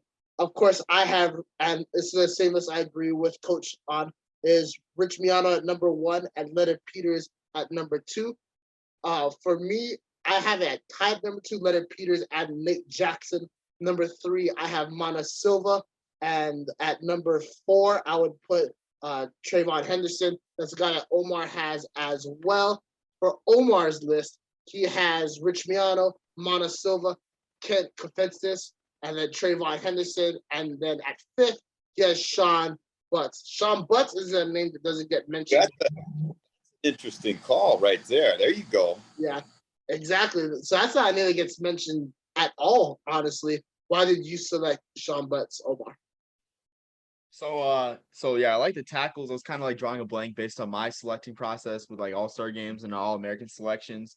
So I decided to go unique with this one. I want to point out first Kent Kofensis, 11 career interceptions, 2 years with 4 interceptions as well, 85 first team all WAC. But probably my favorite accolade of his is going to the Blue Gray Classic. And if you listen to my podcast with Jackson, both of us lament that we were born in the wrong time period, a time period without a Christmas Day All-Star game and the Blue Gray Classic. And that classic, I mean, it launched the careers of so many great players. I mean, you look at Jerry, because it was all the lower division players and the players that didn't make bowl games. So you have guys like Jerry Rice appearing in the game, Jason Taylor got a start in the game, and so many more great players playing the game. And Kofensis is the only Hawaii player to ever appear in that game. So soft spot in my heart there, and just a great accomplishment too for being a part of that game. Now for Sean Butts, I thought out of the box here because for me, I love special teams. In high school, most of my snaps on varsity came from special teams, whether it's kickoff coverage as a kick return blocker and as a punt return blocker. So I love special teams, and it was always my dream to block a kick. Never did, but Sean Butts blocked, I think it was 5 kicks in his career, and was a special teams ace, down to punt at the Miami, Ohio 1-yard line as well. And for all of his I guess career accolades on special teams, he earned a spot in the Hula Bowl, which, I mean, I love the Hula Bowl. Obviously, I'm wearing the fit right now, but I mean, the Hula Bowl, I tell Jackson and anyone else who will listen, the Hula Bowl has a celebratory nature to it. I mean, especially when it comes to Hawaii players, where it's like you don't have to have the best stats, and it's more of a relaxed air. Not only because it was just on the island, but it was just a celebration of college careers and not so much a pro scouting opportunity. Now, don't get me wrong, pro scouts were there, but I mean, if you look at the rosters of the 2021 Hula Bowl, like guys like Peyton Ramsey on Northwestern, I mean, for him, it's like the pro football future isn't really there for him. But for him being the quarterback of a Northwestern team going on going to a New Year's Day bowl, it's a celebration of that. So I guess I went on a little bit of a tangent there. But yeah, Sean Butts too, for all his work there wasn't really a spot for a special teamer, so I felt like he had to be honored somehow. And I mean, what can I say? Like, I mean, Hawaii brings the best down special teamers. We all know about Steve Tasker's Pro Bowl MVP performance in the, I think it was like 93. So yeah, just a little bit what went into my thinking right there. Yeah, absolutely. You know what? But Omar, you had to do it. Like I thought I was going to get through this unscathed, right? 2003, Louisiana Tech against Hawaii at Louisiana Tech, right? I'm the special teams coach at Louisiana Tech, and my kicker is Josh Scobie, who goes on to be a great kicker for Jacksonville in the NFL, right? The games, nobody plays a lick of defense in the game. I mean, the game is up, it's a track meet back and forth. We got Cade McCown playing quarterback. They got Timmy Chang. It's back and forth up and down the field. Nobody's stopping anybody. We get the ball last. We go down. We're down by 2. We get to about the 37-yard line, right in the middle of the sticks, right? We line up, and Scobie's automatic, right? Good snap, good hold. All of a sudden, Sean Butts jumps, and I swear to God, he was 15 feet off the ground. He didn't get it from the side. He got it from, he jumped up and got it, right? From right in the middle of the formation. And I'm like, we lose to Hawaii by a point because Sean Butts blocks a field goal. And your buddy, right, has to come back and make me relive the whole moment when he gives me the Sean Butts routine.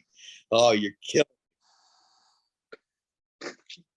Yeah, as coach knows, special teams can make or break a team. Sean Butts' down of the ball against Miami of Ohio led Hawaii to defeat Ben Roethlisberger's Miami of Ohio. Just to add a little bit of that to any Pittsburgh fans out there, alongside the fact Hawaii got into a nice scuffle with Miami of Ohio after the game.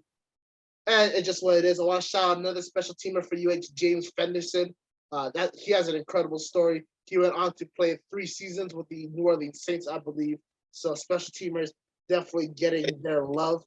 Coach. Don't forget Mililani's own Jake Ingram, the only long snapper drafted his year. Absolutely. Mr. Ingram joins a long line of Hawaii special teamers who went on to do great things in their careers. Your safety, for your list of safeties, obviously Rich Miano, Leonard Peelers, you have Tressler, and then Mana Silva, Patek, Blaine Geisen, and then you also mentioned Kurt Kofensis. Out of that list, is there anybody that stands out as being your number one dude if you had to pick a Hawaii safety to start for you right now? Well, I think they're all unique in their own ways. And, when you look at, Leonard was, a straight line speed guy that was extremely tough and a great tackler. Miano, ball skills, smart, tough. Tressler, absolute warrior. I mean, he looked like a bag of, I won't say it, like he was 5'7". It didn't even look like his uniform fitted. And he would go out there, and I mean, he hit, I cannot remember who the guy was, in a one-on-one situation on the goal line, and the guy outweighed him by 70 pounds, and Tress put him right on his back. He was absolutely the heart and soul of that defense. I mean, Maeva was nuts, but Tressler was beyond it. I mean, and was a good football player. He was a running back when he came to Hawaii from Kauai. He's a Kauai Island kid. And, I give him props now, too, because he just led Kapa'a to the Division II state championship in Hawaii. As the head coach of the Kapa'a Warriors. So was legendary player. Patek, much the same. Guy that was lightly recruited and came over and, led us in tackles and made a ton of plays as a safety.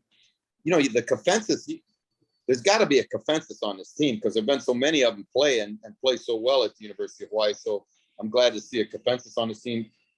Gason, obviously, you hear the guys talk about him, and they talk about how he actually played both ways and was like a coach on the field, right? Could get everybody lined up, understood the defense, and really intelligent football player. There have been a ton of great ones. And you talk about, Jackson. Wow. I mean, those guys, every single one of those guys deserves to be on this list. Absolutely. Especially for Nate Jackson, for me, my biggest memory is him coming off the edge against Fresno State and forcing the ball loose from David Carr, which gave Hawaii a possession that eventually led to them winning the game. You want to talk about guys that are fearless? That's every single person on all three of our lists. I want to really quickly mention Trayvon Henderson again from Omar. That's a guy that definitely doesn't get a lot of love because he was during the Norm Chow era. Now, I'll never forget him because he was the primary reason Hawaii sealed the 2016 Hawaii Bowl, their first bowl win since the 06 Hawaii Bowl as well. Bunch of great dudes. Now we're going to kick it to the special teamers, starting with the returners. For the kick returners, coach has Ryan Mouton, number 1, Chad Owens, number 2, and Malcolm Lane, number 3. I personally have Chad Owens, number 1, and then I also have Calvin Turner Jr. at number 2, Matt Harding, number 3. Omar has, for kick returners, he has Larry Kahn Smith at number 1, Mike Edwards, number 2. That's a dude that doesn't get a lot of love because he was during the Chow era. And then Calvin Turner Jr., of course, at number 3. Coach, you have Ryan Mouton at number 1. We talked about it personally, but can you describe what he was like as a returner? He had transcendent speed and, had good vision, had all the qualities you look for in a great kickoff returner. But the thing Mouton could do is, we call it, he had the ability to run through the smoke. It takes courage to be a kickoff returner because those guys are running full speed at you and there are a lot of times where it doesn't look very pretty and you got to hit it up in there because indecision is the worst thing you can have. And if you go back to I always go back to the return that he had in 2008 against Fresno, right? And at Fresno in a huge football game. And that return, I think, put Hawaii over the top and gave them a chance to win that game. And, it was courage, it was athleticism, it was, speed, it was all of it in one single football play. Absolutely. Just a quick note from that Fresno State game, that is Hawaii's only victory over a ranked opponent on the road. It was also almost a juice job game because on a missed field goal from Fresno State, Ryan Mouton came around the corner, attempted to block the kick. He didn't get it, but he completely missed the kicker. The kicker knew he shanked it, so that he just fell down on the ground, untouched, and a penalty was thrown. However, in the ensuing kick, he missed that as well. So Mouton's performance was secured, and obviously it is in Hawaii's history books. Going to you, Omar, you went with Larry Kahn Smith, number 1. That's not a name that comes up often. Why did you choose him? So I didn't get it. I meant to put Mike Edwards number 1. I didn't get around to flipping those guys, but yeah, Larry Kahn Smith too, with a 26.6 yard average in 1988, second team AP All Americans return specialist. And I don't know, I'm not so sure about this, but I feel like the volume of kick return touchdowns and great returners has really increased since I think like the 90s and 2000s. And I guess for his time, Kahn Smith was absolutely dangerous. And just a huge building block in those Bob Wagner teams of the late 80s and early 90s. Gotcha. And obviously you have Mike Edwards at number 1. I think at one time he was like number 3 in the nation in return yards. Part was his skill, part was because teams were always scoring at Hawaii, so he would get a lot of opportunities. But why did you put Mike Edwards at number 1? I mean, shoot, for a return, man, I mean, it's good to occasionally get a great return, but Edwards had such a great average, 3 touchdowns as well, third team All-American for CBS Sports. But I mean, to eclipse 1,000 return yards in a season in 12 games, like granted, it's the right set of circumstances, but it's like honestly a transcendent performance. So I like Edwards there, and just you look back at like those I guess that time with Hawaii, all those like teams scoring, just like it's kind of like a wild west type of vibe with those teams where and he kind of adds to it too with the electric returns. Yeah, absolutely. Another guy from that era who is on my honorable mention list and deserves to get a lot of recognition is Moloka'i's Keelan Evaliko. I believe so, Molokai. Keelan Evaliko. He was local boy, fast. You want to talk about speed? I remember in Norm Child's final game, the final score was like 56-7. Only reason why there was 7 was because Keelan Evaliko took a kick return to the house. He was electric, and when he hit the hole, he had breakaway speed. Wanted to shout out him real quick. Last guy before we move on to our punt returners, Calvin Turner Jr., a guy that time is another one that affected him. He only played like 1.5 seasons because the 2020 season, of course, was affected by COVID. He was pretty much the reason why Hawaii won the 2020 New Mexico Bowl in Frisco, Texas. He had a kick return touchdown, couple of regular touchdowns on the day, and was just unstoppable against Houston. Moving on to the punt returners, I'm going to kick it off with you, Omar. You had Chad Owens, number 1, and then Matt Harding for number 2. Before I get with the questions, do you have a number 3, or are you just going to stick with those 2 guys? I mean, yeah, I didn't put a number 3 guy, but I mean, with your rules, I'll just throw Mike Edwards there at number 3 for punt returner. Yeah, that's oversight on my part. Of course, obviously Owens is a very popular choice, my choice as well. Why did you choose him? I mean, shoot, you look at the 6 punt return touchdowns. Like I think it took Ryan Switzer to break that, a decade later. But just, I mean, the consistency, like 89 punt returns to get 1,000 career punt return yards and almost a 12-yard average in all those returns. Like, I mean, shoot, he's lightning in a bottle. I mean, what else can you say, honestly? Truly, probably the Devin Hester. Actually, I won't go Devin Hester. I'll go Dante Hall, since I guess he was eclipsed by Ryan Switzer. The Dante Hall of college football. I mean, what more is there to say? I mean, I kind of snubbed him on the receiver side because I felt like his performances in the return game were more transcendent. So that was my thinking there with Chad Owens at number 1. Yeah, that is a fair point. And just to show how good Chad Owens was, and that BYU victory in 2001 as a walk-on freshman, Owens took the first kick return to the opposing 32. Then he took the first punt to the house, and then the second kick off he took to the house as well. Very electric player. For coach, for his punt returners, he has Chad Owens, Jeff Snyder.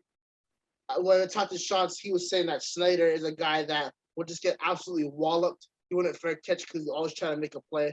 A little bit crazy to be back there doing that, but definitely a gamer. And then he has Devon Best at number 3. Coach, why did you include Devon Best in punt returners? Because when Devon, particularly early in his career, before we really knew what he was as a receiver, he was our number 1 punt returner, and he was very, very good. Fearless, which you have to be, but had great hands. You weren't going to get him. You weren't going to tackle him with the first guy down, right? So he created an awful lot of field position for us, and really his production at receiver ended up costing him his job as a returner. Now, if you go to some of the games down the stretch in 06 and 07, if we needed a play, all of a sudden you'd see Devon back there. And that to me was testimony from June about just how explosive, Devon was. He was really, really a special kid. Absolutely. Want to talk about athletic specimens? That was Devon Best in college and even in the pros. He was making defenders just absolutely fall all over themselves. Great footwork and just great explosiveness. Moving on to the kickers, Coach and I have the same list: Jason Elam, Dan Kelly, and then Justin Ayat, 1, 2, and 3. For Omar, he has Jason Elam and then Richard Spellman at number 2. Elam is obviously Hawaii's all-time leader in points. Went on to have a great career in the NFL, 2-time Super Bowl champion with the Broncos before finishing his career up with the Falcons. However, a guy I want to talk about is Dan Kelly. More importantly, Dan Kelly's game winner against Nevada, because Coach has a really good story about that. All right, we're at Nevada. It's cold. Tyler Gronke's played the entire game. It's been a great football game. It's now down to the last play, and it's going to be Dan Kelly lining up to kick a field goal. I can't even remember how long it was, but it was pretty good distance. And Chris Alt is the head coach of Nevada. And so we go out there, they break the huddle, they get lined up. Danny gets into his stance, and all of a sudden Alt runs down the sideline to the official and calls a timeout. And he's going to freeze Dan Kelly, right? And so he also can't help himself, but once he calls the timeout, he kind of turns to walk back to where he was coming from, and he kind of talks a little stink to Dan Kelly. Well, Dan, skinny ass Dan, turns and he starts walking over to the Nevada bench, and he's raising his arms up like, give me all you got, right? And so the fans and the stands and the Nevada bench and everybody is on, now they're on it. He just turns around, goes back. We break the huddle again. He lines up, kicks the game winner, and it's just like he had ice in his veins. Like he was like, we used to call him too cool, right? Because he was too cool. And man, nothing bothered that kid. Yeah, absolutely. And another just element to that Dan Kelly story. First off, he attempted the first kick and then all iced him, and he made that as well. And then on the second one, he hit it right down the middle just to be more accurate, as more of a FU to Chris Alt. Dan Kelly also kicked and put up Hawaii's first points in the 2008 Sugar Bowl as well. All-time great legend, but of course, Jason Elam will forever be number 1 in UH history. Moving on to the punters, Coach and I have the same list. Matt McBriar, the boomer, the cowboy great. He could kick balls that would just disappear into the sky.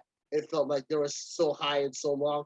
And then Scott Harding with his very unique rugby style, formation for which he had the opportunity to take off with the ball at times. He would cause a lot of muff punts because returners just couldn't handle the way he would punt it. He was just a great all-around player. Rigo Sanchez at number 3. For Omar, he has Scott Harding, another Aussie, and Alex Dunaki, who was an honorable mention All-American by SI. He has a couple of UH records. And then Rigoberto Sanchez at number 3, who's with the Colts. A great conversation on the players. So many legends across so many eras, but a player can only be as good as the positions that his coaches put him in. So now let's talk about the coaches who are our top head coaches of all time. I'm going to start with Omar first. For his head coaches, he has Otto Klum, Bob Wagner, and June Jones. What made you name those guys to your list? Man, so I love Otto Klum because you can't have the Bob Wagner years, you can't have the Dick Tomey years, you can't have the Jones years, without Otto Klum starting it and playing teams in the mainland. You got I think it was like the Wonder Team in the 1920s that beat all those teams in the mainland. I just love, I guess, the older days and like what it takes to build a program. And Otto Klum was the perfect guy for that in the 1920s, building this program. So I had him at 1, Bob Wagner at 2, mostly because I wanted to put Dick Tomey there. My dad's from the Bay Area. I'm a bit of a San Jose State fan because of that. And I grew up on Dick Tomey Spartans whenever they would be on TV, the rare times that they would. But Bob Wagner took them to heights that Dick Tomey could not. Granted, it's unfair, I guess, that I would put Wagner instead of Tomey because without Tomey, there's no Bob Wagner era. But you look at the 1992 Holiday Bowl, the WAC Championship, the 89 not Hula Bowl, but Aloha Bowl, for them to get a bowl game, not just a bowl game, but bowl game on network TV. So huge for the program. And I mean, his coaching tree is so impressive too. So that's part of it as well. Just like the stuff that goes beyond wins and losses, which I mean, I have a few of those coaches in my assistant coaches list. And then of course June Jones third. I mean, um, I guess Wagner and Jones are interchangeable, honestly, because of course you have the '07 Sugar Bowl season. But yeah, like honestly, all three of those guys are interchangeable for me. But I mean, yeah, I got to go with Klum first too because he was a foundation layer. Yeah, absolutely. And just to add to Bob Wagner's coaching tree, if you ever want to trace the Army and Navy coaching trees, they all end up at Bob Wagner's front door. Coach, I'm gonna bring it back to you. You have June Jones number one, Dick Tomey number two, and Otto Plum number three. Very similar list, but why do you have those coaches ranked in that order? Well, obviously June, because the games that he won, the teams that they beat, the heights that he took the program to, and then when you consider that the program had been 0-12 the year before, was the worst football team in America. There was talk of dropping the program, all kinds of stuff, and to know that he did it in a program that was grossly underfunded, that our recruiting budget was $50,000 a year. $50,000 a year. And Colt Colt came out and let everybody know this, but our facilities, we would bring a kid on campus, we wouldn't take him to the facility because they were embarrassing, right? And so he was able to do all of that so vastly underfunded. I gave Dick the nod over Wags because I thought Dick was the first one to usher in the modern era at Hawaii. Where Hawaii became a program that had some national relevance. And then, obviously Wags took that and ran with it. And then Otto Plum, I agree with, Omar's assessment is right on. I mean, without him, there wouldn't be Hawaii football. And anybody that has a building on campus named after him got to be a pretty strong guy, got to have some kind of juice. So I gave him, think about those guys, taking a steamship to the West Coast to play, a game. I mean, that's bizarre to us, but, they were able to get that done and won a lot of football games.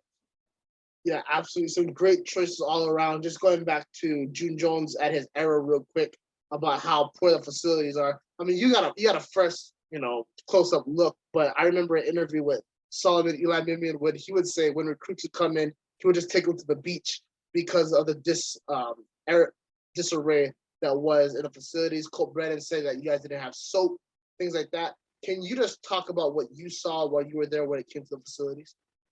Well, you know what?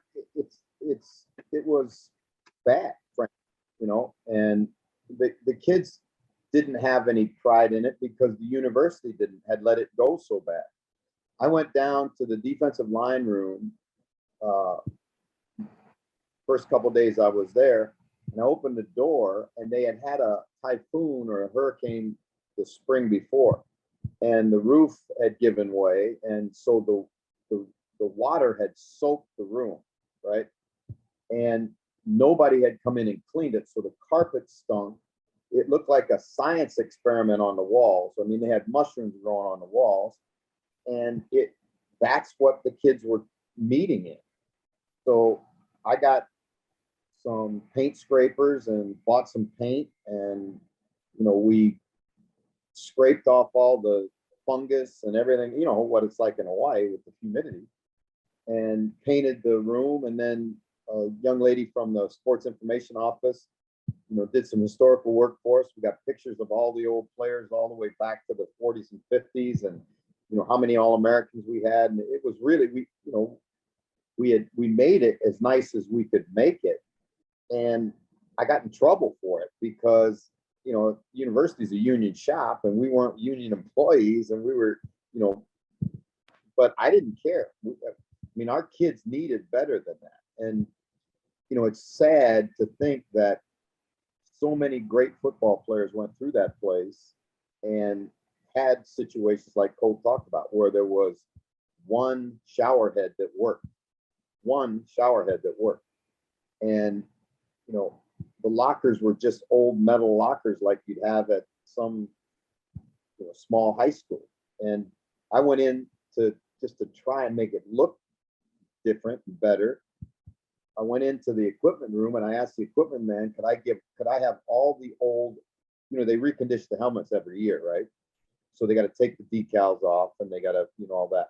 I said, can I have all the old H's from last year? And I went through every locker and I put an H on every locker. So at least there was something that you would recognize it as the University of Hawaii, right? And now when you go to that place, it's better. It's much, much better. It's not what it needs to be yet. It's not what it's going to be, but thank God it's not what it used to be. And, I think one of the reasons why this exercise is so, to me, valuable, it's great to reminisce and all that, but Hawaii and the people of Hawaii and the administrators and young players, they need to know the history of Hawaii and the great football tradition and history that's there. Because you talk about the names that we went through today, and I'm telling you, those are college football Hall of Fame names, right? That you could line up with anybody in America. And that's what we've lost that. Timmy's bringing it back, right? But through the course of so many coaches and so many changes and so much trials and tribulations, we kind of lost our place. But Timmy's bringing us back home. And like I say, this is really, really important. Yeah. No, Coach, you hit it right on the head, and it almost you get emotional just thinking about it because of so many people, and you know this firsthand, at all the buildings and all the facilities. They put so much work and effort and a part of themselves into this program, and quite frankly, it was in a really bad state of disrepair. And I'm very happy they used some of that Sugar Bowl money to clean up and fix a bunch of things and give the university's players a facility that they can be proud of. And I wish Coach Chang and the boys all the best going forward. I know they're going to do some really great things. For my list, I have June Jones number one for everything you just said. I mean, when he came in 0-12, and then you go 9-4, and you win the Oahu Bowl. He has multiple bowl victories: 2003 Hawaii Bowl, 2004 Hawaii Bowl, and 2006 Hawaii Bowl. Only coach to ever take Hawaii to a New Year's Six or BCS bowl game. Has the most amount of wins of all time. Just the top passers in Hawaii history are all his guys. Receivers, all his guys. Great recruiter, great developer of talent. Everything across the board. Brought in a bunch of different coaches from NFL, Canada, different places. So many different influences. At number 2, I have Bob Wagner, first conference championship, and obviously the Holiday Bowl. And at number 3, you guys mentioned Otto Clement. I agree. I want to recognize a different name, so I went with Nick Rolovich. After the Chow years, Hawaii was in a really, really bad place. I didn't think Hawaii would ever be in a bowl game again, let alone win one. He did it with this 2016 Hawaii team that won the Hawaii Bowl, 2019 Hawaii Bowl victors. They made it to the 2018 Hawaii Bowl. And when he left UH, they were in a place way better than they were when he first got there. Moving on to our last category of the night, we're going to talk about our favorite assistant coaches. So I'm going to throw it right back to you, Coach. You have Paul Johnson, Rich Ellison, Greg Newhouse, Mike Kavanaugh, Don Capers, and George Lumpkin as those assistant coaches. Great list, and we can talk about them, but I want to talk about the guys you worked with, guys like Cal Lee, Ron Lee, Jerry Glanville, Dennis McKnight. What were working with those guys like? Fantastic. They were all great coaches.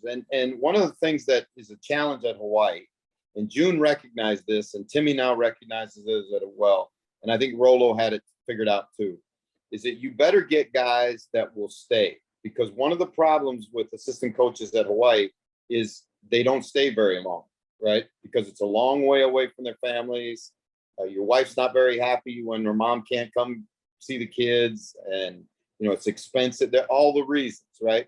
So you better have guys that have a tie or an affinity to Hawaii. And you certainly look at that staff. Dan Morrison had been a great coach at Punahou. Cal and Ronnie had built that dynasty at St. Louis. Lump was a career Hawaii guy, played at Hawaii, stayed and coached under all those coaches. Richie had played at Hawaii, then went on and had a 13-year NFL career, and then came back. June hired him to come back. So in every case, Greg McMacken did an outstanding job the first time and the second time he came back to Hawaii. Jerry Glanville, Mouse Davis, Wes Swan, just on and on and on. There was, a tremendous group of people. And, great coaches are great teachers. And then beyond that, they take a real interest in their players, right? Coach Vermeil used to say to us, you can't teach until you reach, right? Or he'd say, players don't care how much you know until they know how much you care. And I think if you polled the players that played during that time, they would say, whether it was Kevin Lemper or Greg McMacken or, anybody on any of those staffs, that the number one thing was that they cared about their players. And June made sure that he hired guys that were like that. Yeah, absolutely. And obviously there was you could see the thread throughout all those guys. There's a Hawaii connection, great coaches, everything like that. And then you bring in a guy like Jerry Glanville, who's notorious in the NFL, who has obviously time in Houston, but in Atlanta, that team was very violent, very vicious, but also very successful. And then he's out of coaching for a long time. He makes amends with Coach Jones, and then he comes to a place like Hawaii. What was it like to work with him in particular? Well, I tell you what, I came to Hawaii because of that, because there was a perfect storm. I had met June when he was the head coach in Atlanta. We used their facilities as our training camp base for NFL Europe. I had gotten to know Mouse because I was fascinated with the run and shoot as a young coach, and he took the time out to teach it to me. And then Jerry, I did not know, but I knew his reputation, like you said, the House of Pain, the whole thing, the after game, stick your finger in the chest, the Chuck Noll, the whole deal. And I was working for the NFL in London, and I said to myself, I got to get out of here because I'm going to Hawaii. Because if I don't go, I'll miss an opportunity that may never come down the road again, to have that group of people together. And I went in, and Mouse was what Mouse always is. Mouse is fantastic. June, best guy I ever worked for. Jerry was completely different from what I thought he was. I thought he's going to be a guy that swears all the time, goes out drinking, wild, crazy guy. He's crazy, but he's a really good person, really smart. Jerry Glanville's one of the smartest guys I've ever been around. And so it was unique. It was a special time. It was, I've done this for 30 some years, and I've had some tremendous opportunities, done some things. I coached 5 different Heisman Trophy winning quarterbacks. Who can say that in America? But those 3 years, 5, 6, and 7 at Hawaii, the best years I've ever had in this business. The best years. The only college job I would ever take is to go back to Hawaii. Really? Wow. That is not surprising, considering if you look at your Twitter feed, you're all about Hawaii. You live there right now. And the ink on your arm, I think, says more than anything else. Kicking it to you, Omar, for your head coach, for your assistant coaches, you have a very Army and Navy influence list. You have Paul Johnson, Ken Niumatalolo, Ivan Jasper, and then obviously Dick Tomey. Is that for your head coaches or for your assistant coach? Oh, wait, no, your assistant, because he's a special teamer in Hawaii, 2011. Oh, I remember. Wait a second. Then you have George Lumpkin, the legend, and then Rich Miano for your coaches. Pretty straight up list. Obviously, Paul Johnson went on to do some very incredible things in his career. And then at Georgia Tech, Ken Niumatalolo, greatest winning coach at Navy all time. Diktomi, of course, came back to be the special teams coach. Miano Lumpkin, pretty straightforward. Why do you have Ivan Jasper on that list?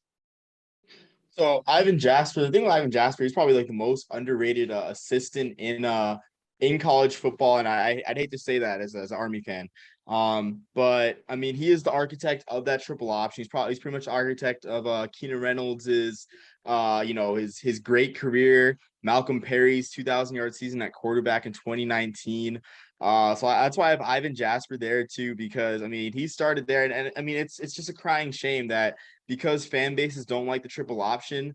I mean, we all know it's like I think the 3-year anniversary of Khalil or 4-year anniversary of Khalil Tate's famous tweet, "I didn't come to Arizona to run the triple option," kind of summarizes the opinions of players and fans all around. So Ivan Jasper has been able to get a coaching job for that reason. You mentioned like the Army and Navy, kind of ties to it. And I mean, that's just like we've talked about the triple option of the 80s and the 90s too. I know Coach mentioned Rich Ellerson as an Army fan.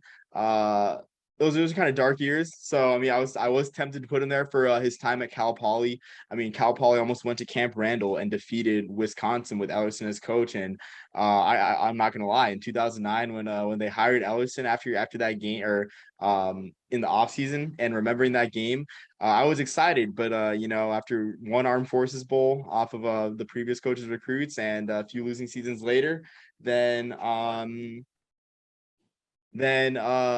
yeah, like I mean, I'm kind of scarred, but yeah, that's just my list pretty much in terms of coaches. Omar, how did you leave Monk off the list? I didn't see Monken in the assistants list. I mean, I would have put him there too. I mean, I can make a quick substitution with Jeff Monken. I might Yeah. substitute Nothing's in might stone. substitute We'll Rich substitute Miano. right now. Yeah, Yeah, let's substitute Monken for Miano because of course, Coach Monken, Saint Monken, as he is known around the academy. Man, where do you start with him? I mean, any year where we lose to Navy is a disappointment. Any year where we don't make a bowl now is a disappointment too. It's like it's got to the point where we're tired of Armed Forces bowls, and it's just a great time to live. Did you go to West Point? Yeah, I mean, I don't like to mention. I'm just a college football guy, but yeah. Well, because my brother's a West Point graduate. So Oh, really? Okay. I'm like, you're talking all this stuff. I'm like, damn, I wonder if he went to West Point. Wait, you went to West Point? Yeah, I mean, I did. If you don't want to talk, I don't know what to talk about. A real quick question, because I have a follow-up question to it. If you say yes, or what you say, when was the last time you were on campus or like involved with the campus? Last time I was on campus, I graduated in spring of 2021. And yeah, that was the last time I was on campus. Okay. Do you know a guy named Caleb Burnett? Burnett. No, Short I mean, Filipino. No, I don't. Okay. Gotcha. He was a high school classmate of mine, and that went to West Point, so that just clicked in. But yeah, no. When you talk about Navy was whooping Army for as long as I can remember, especially during the Neil Matalolo or the first like 8 or 9 years of the Neil Matalolo tenure, and then obviously with Munkin there, they've gone on to achieve great heights. I know they did lose this year, but for the most part, Army has dominated the series, and then they beat Missouri right in the bowl game, the Military Bowl or something like that. Yeah, they did. I mean, yeah, it was a great game, but yeah, Monken has the program in a great place, and of course, any down bad Power 5 team that comes along every single year, it always scares his Army fans. It always does. But he stayed the course and stayed faithful to the program. Fair enough. Just real side note, not to add any salt in the wound. The last time Army played Hawaii was in the 2019 season, where Hawaii defeated Army after a pick six. But we don't need to rehash old wounds. I'll go on to my list. And at number 1 for my assistant coaches, I have Rich Miano, the guy that I was very in favor of getting a head coaching job after Barry McIntyre's resignation. He has a great track record as an assistant coach in Hawaii, as the assistant head coach. He went on to Kaiser High School, where he led them to a state title. Really great guy involved in the program. I think he is the director of the Hula Bowl, or is it the Hula Bowl that he's director of now? Or is it a Polynesian Bowl, a Hula Bowl, right? Yeah, so he's still a guy that's really involved in the university. Number 2, I have Nick Rolovich, that 2010 offense. May have not put the numbers that 07, 06 team did, but I'm going to say that they're much more dynamic because he added different elements into that run and shoot offense, especially his use of the screens. Obviously, and he had Alex Green, who became a 1,000-yard rusher under him. Paul Johnson with his option offense, you all know, we all talked about him enough. And I know if he wore Army's colors instead of Navy, you'd probably have him at number 1 on your list. At number 4, I have Dave Aranda. Was there for a short time and only spent 2 years as defensive coordinator, I believe, but one of those years was 2010. Great season, WAC championship, where they capped it off with a win over Colin Kaepernick's Nevada. Nevada's only loss of that season, and it prevented smack-talking Chris Alt from going to a New Year's Six game for the first time in his career. Aranda obviously went on to win the national championship as DC of the LSU Tigers, and then he just recently won the Big 12 and the Sugar Bowl as head coach of the Baylor Bears. And number 5, I have Greg McMackin, DC of the University of Hawaii's Sugar Bowl team, somebody that Coach Reinebold knows very well. He went on to become the head coach of the University of Hawaii, was in DC for Texas Tech. I could be wrong. I think he was at DC while Zach Thomas was there. I got to double check on that. But overall, fantastic coach. And at number 6, I have the guy that's in the room right now, Coach Jeff Reinebold. I mean, you don't place on Rivals.com's top 20 coaches for recruiting in a non-BCS school by accident, especially at a place like Hawaii, where we all talked about the facilities being as poor as they were. That was the defining moment for me, and the fact that I couldn't believe I saw as many Hawaii guys drafted in the 07 draft as I did. Obviously, David Vaikuna, Ikaika, Alama Francis, and Mel Purcell. Also want to give the flowers to Cal Lee Ronley. Ronley is now the head coach at St. Louis. Cal Lee's still there, but now as defensive coordinator, I believe. Don Capers, NFL legend, Jeff Munkin, Army legend, Mouse Davis, guy that took the run and shoot and made it a passing offense. Jerry Glanville and his blitz defense. What can you say about that? And that concludes our list for tonight. It's been a very long episode. I want to thank the both of you for coming on the show. Before we head out, Omar, do you have anything you want to say? I mean, shoot, just so much tradition in this program. Truly one of the more fascinating, if not the most fascinating program in all of FBS. So if you're either a layman, a casual, or just newcomer to Hawaii football, definitely an easy team to root for. Honestly, so with a lot of rich history. I mean, the media guide is there to read up on Hawaii's site. So if you're ever bored, want to act like you're working, just pull it up on your computer and just dig through that history. Most definitely. And everyone watching, I'll be dropping the links to Omar's pages below, and also the links to the 2 episodes I appeared on where we talked about University of Hawaii football. First one was them scheduling Sam Houston State, and my favorite one was talking about Hawaii potentially moving home games to Las Vegas. Spoiler alert, I said that was stupid. Moving on to Coach Reinebold. Thank you, Coach, for coming on the show. As you all know, he hosts a podcast called Coffee with Coach Reinebold. He's also a frequent guest on Sky Sports for the NFL. Coach, before we head out, do you have anything you want to say to anybody watching? I'll just say mahalo, man. This is a fantastic day. It was fun chopping it up with you two. And obviously 2 guys that really know an awful lot about football, and particularly Hawaii football. Omar, I appreciate you hustling to get all that information, man. I'm going to tell you something. That was big time, big time. So, guys, this is, like I said, this is really important that you get this out there, because we got to celebrate our heritage. We got to celebrate who we are as the University of Hawaii and our football tradition. And again, guys, I got to get both you guys on the podcast, and we'll chop it up again. That's absolutely. One last question for you, Coach. Do you want to say anything to head coach Timmy Chang and the boys right now? I just tell them, as they say at Kamehameha, Emua, keep moving forward, because, the energy that Timmy has brought to that program in 7 months has been nothing short of remarkable. And, in less than 100 days, we're going to line up and play Vanderbilt, an SEC team, in Ching Stadium. And Vanderbilt better snap it on with both chin straps, because I know these Hawaii kids are going to get after their ass. Yeah, absolutely. Real quick, everybody. Hawaii has recruited, and he will be starting linebacker Wyndon Ho'ohuli from Nebraska, Middle Line graduate, and he is part of the new era of football. Thank you guys so much for watching. I will catch you guys next time. Bye-bye.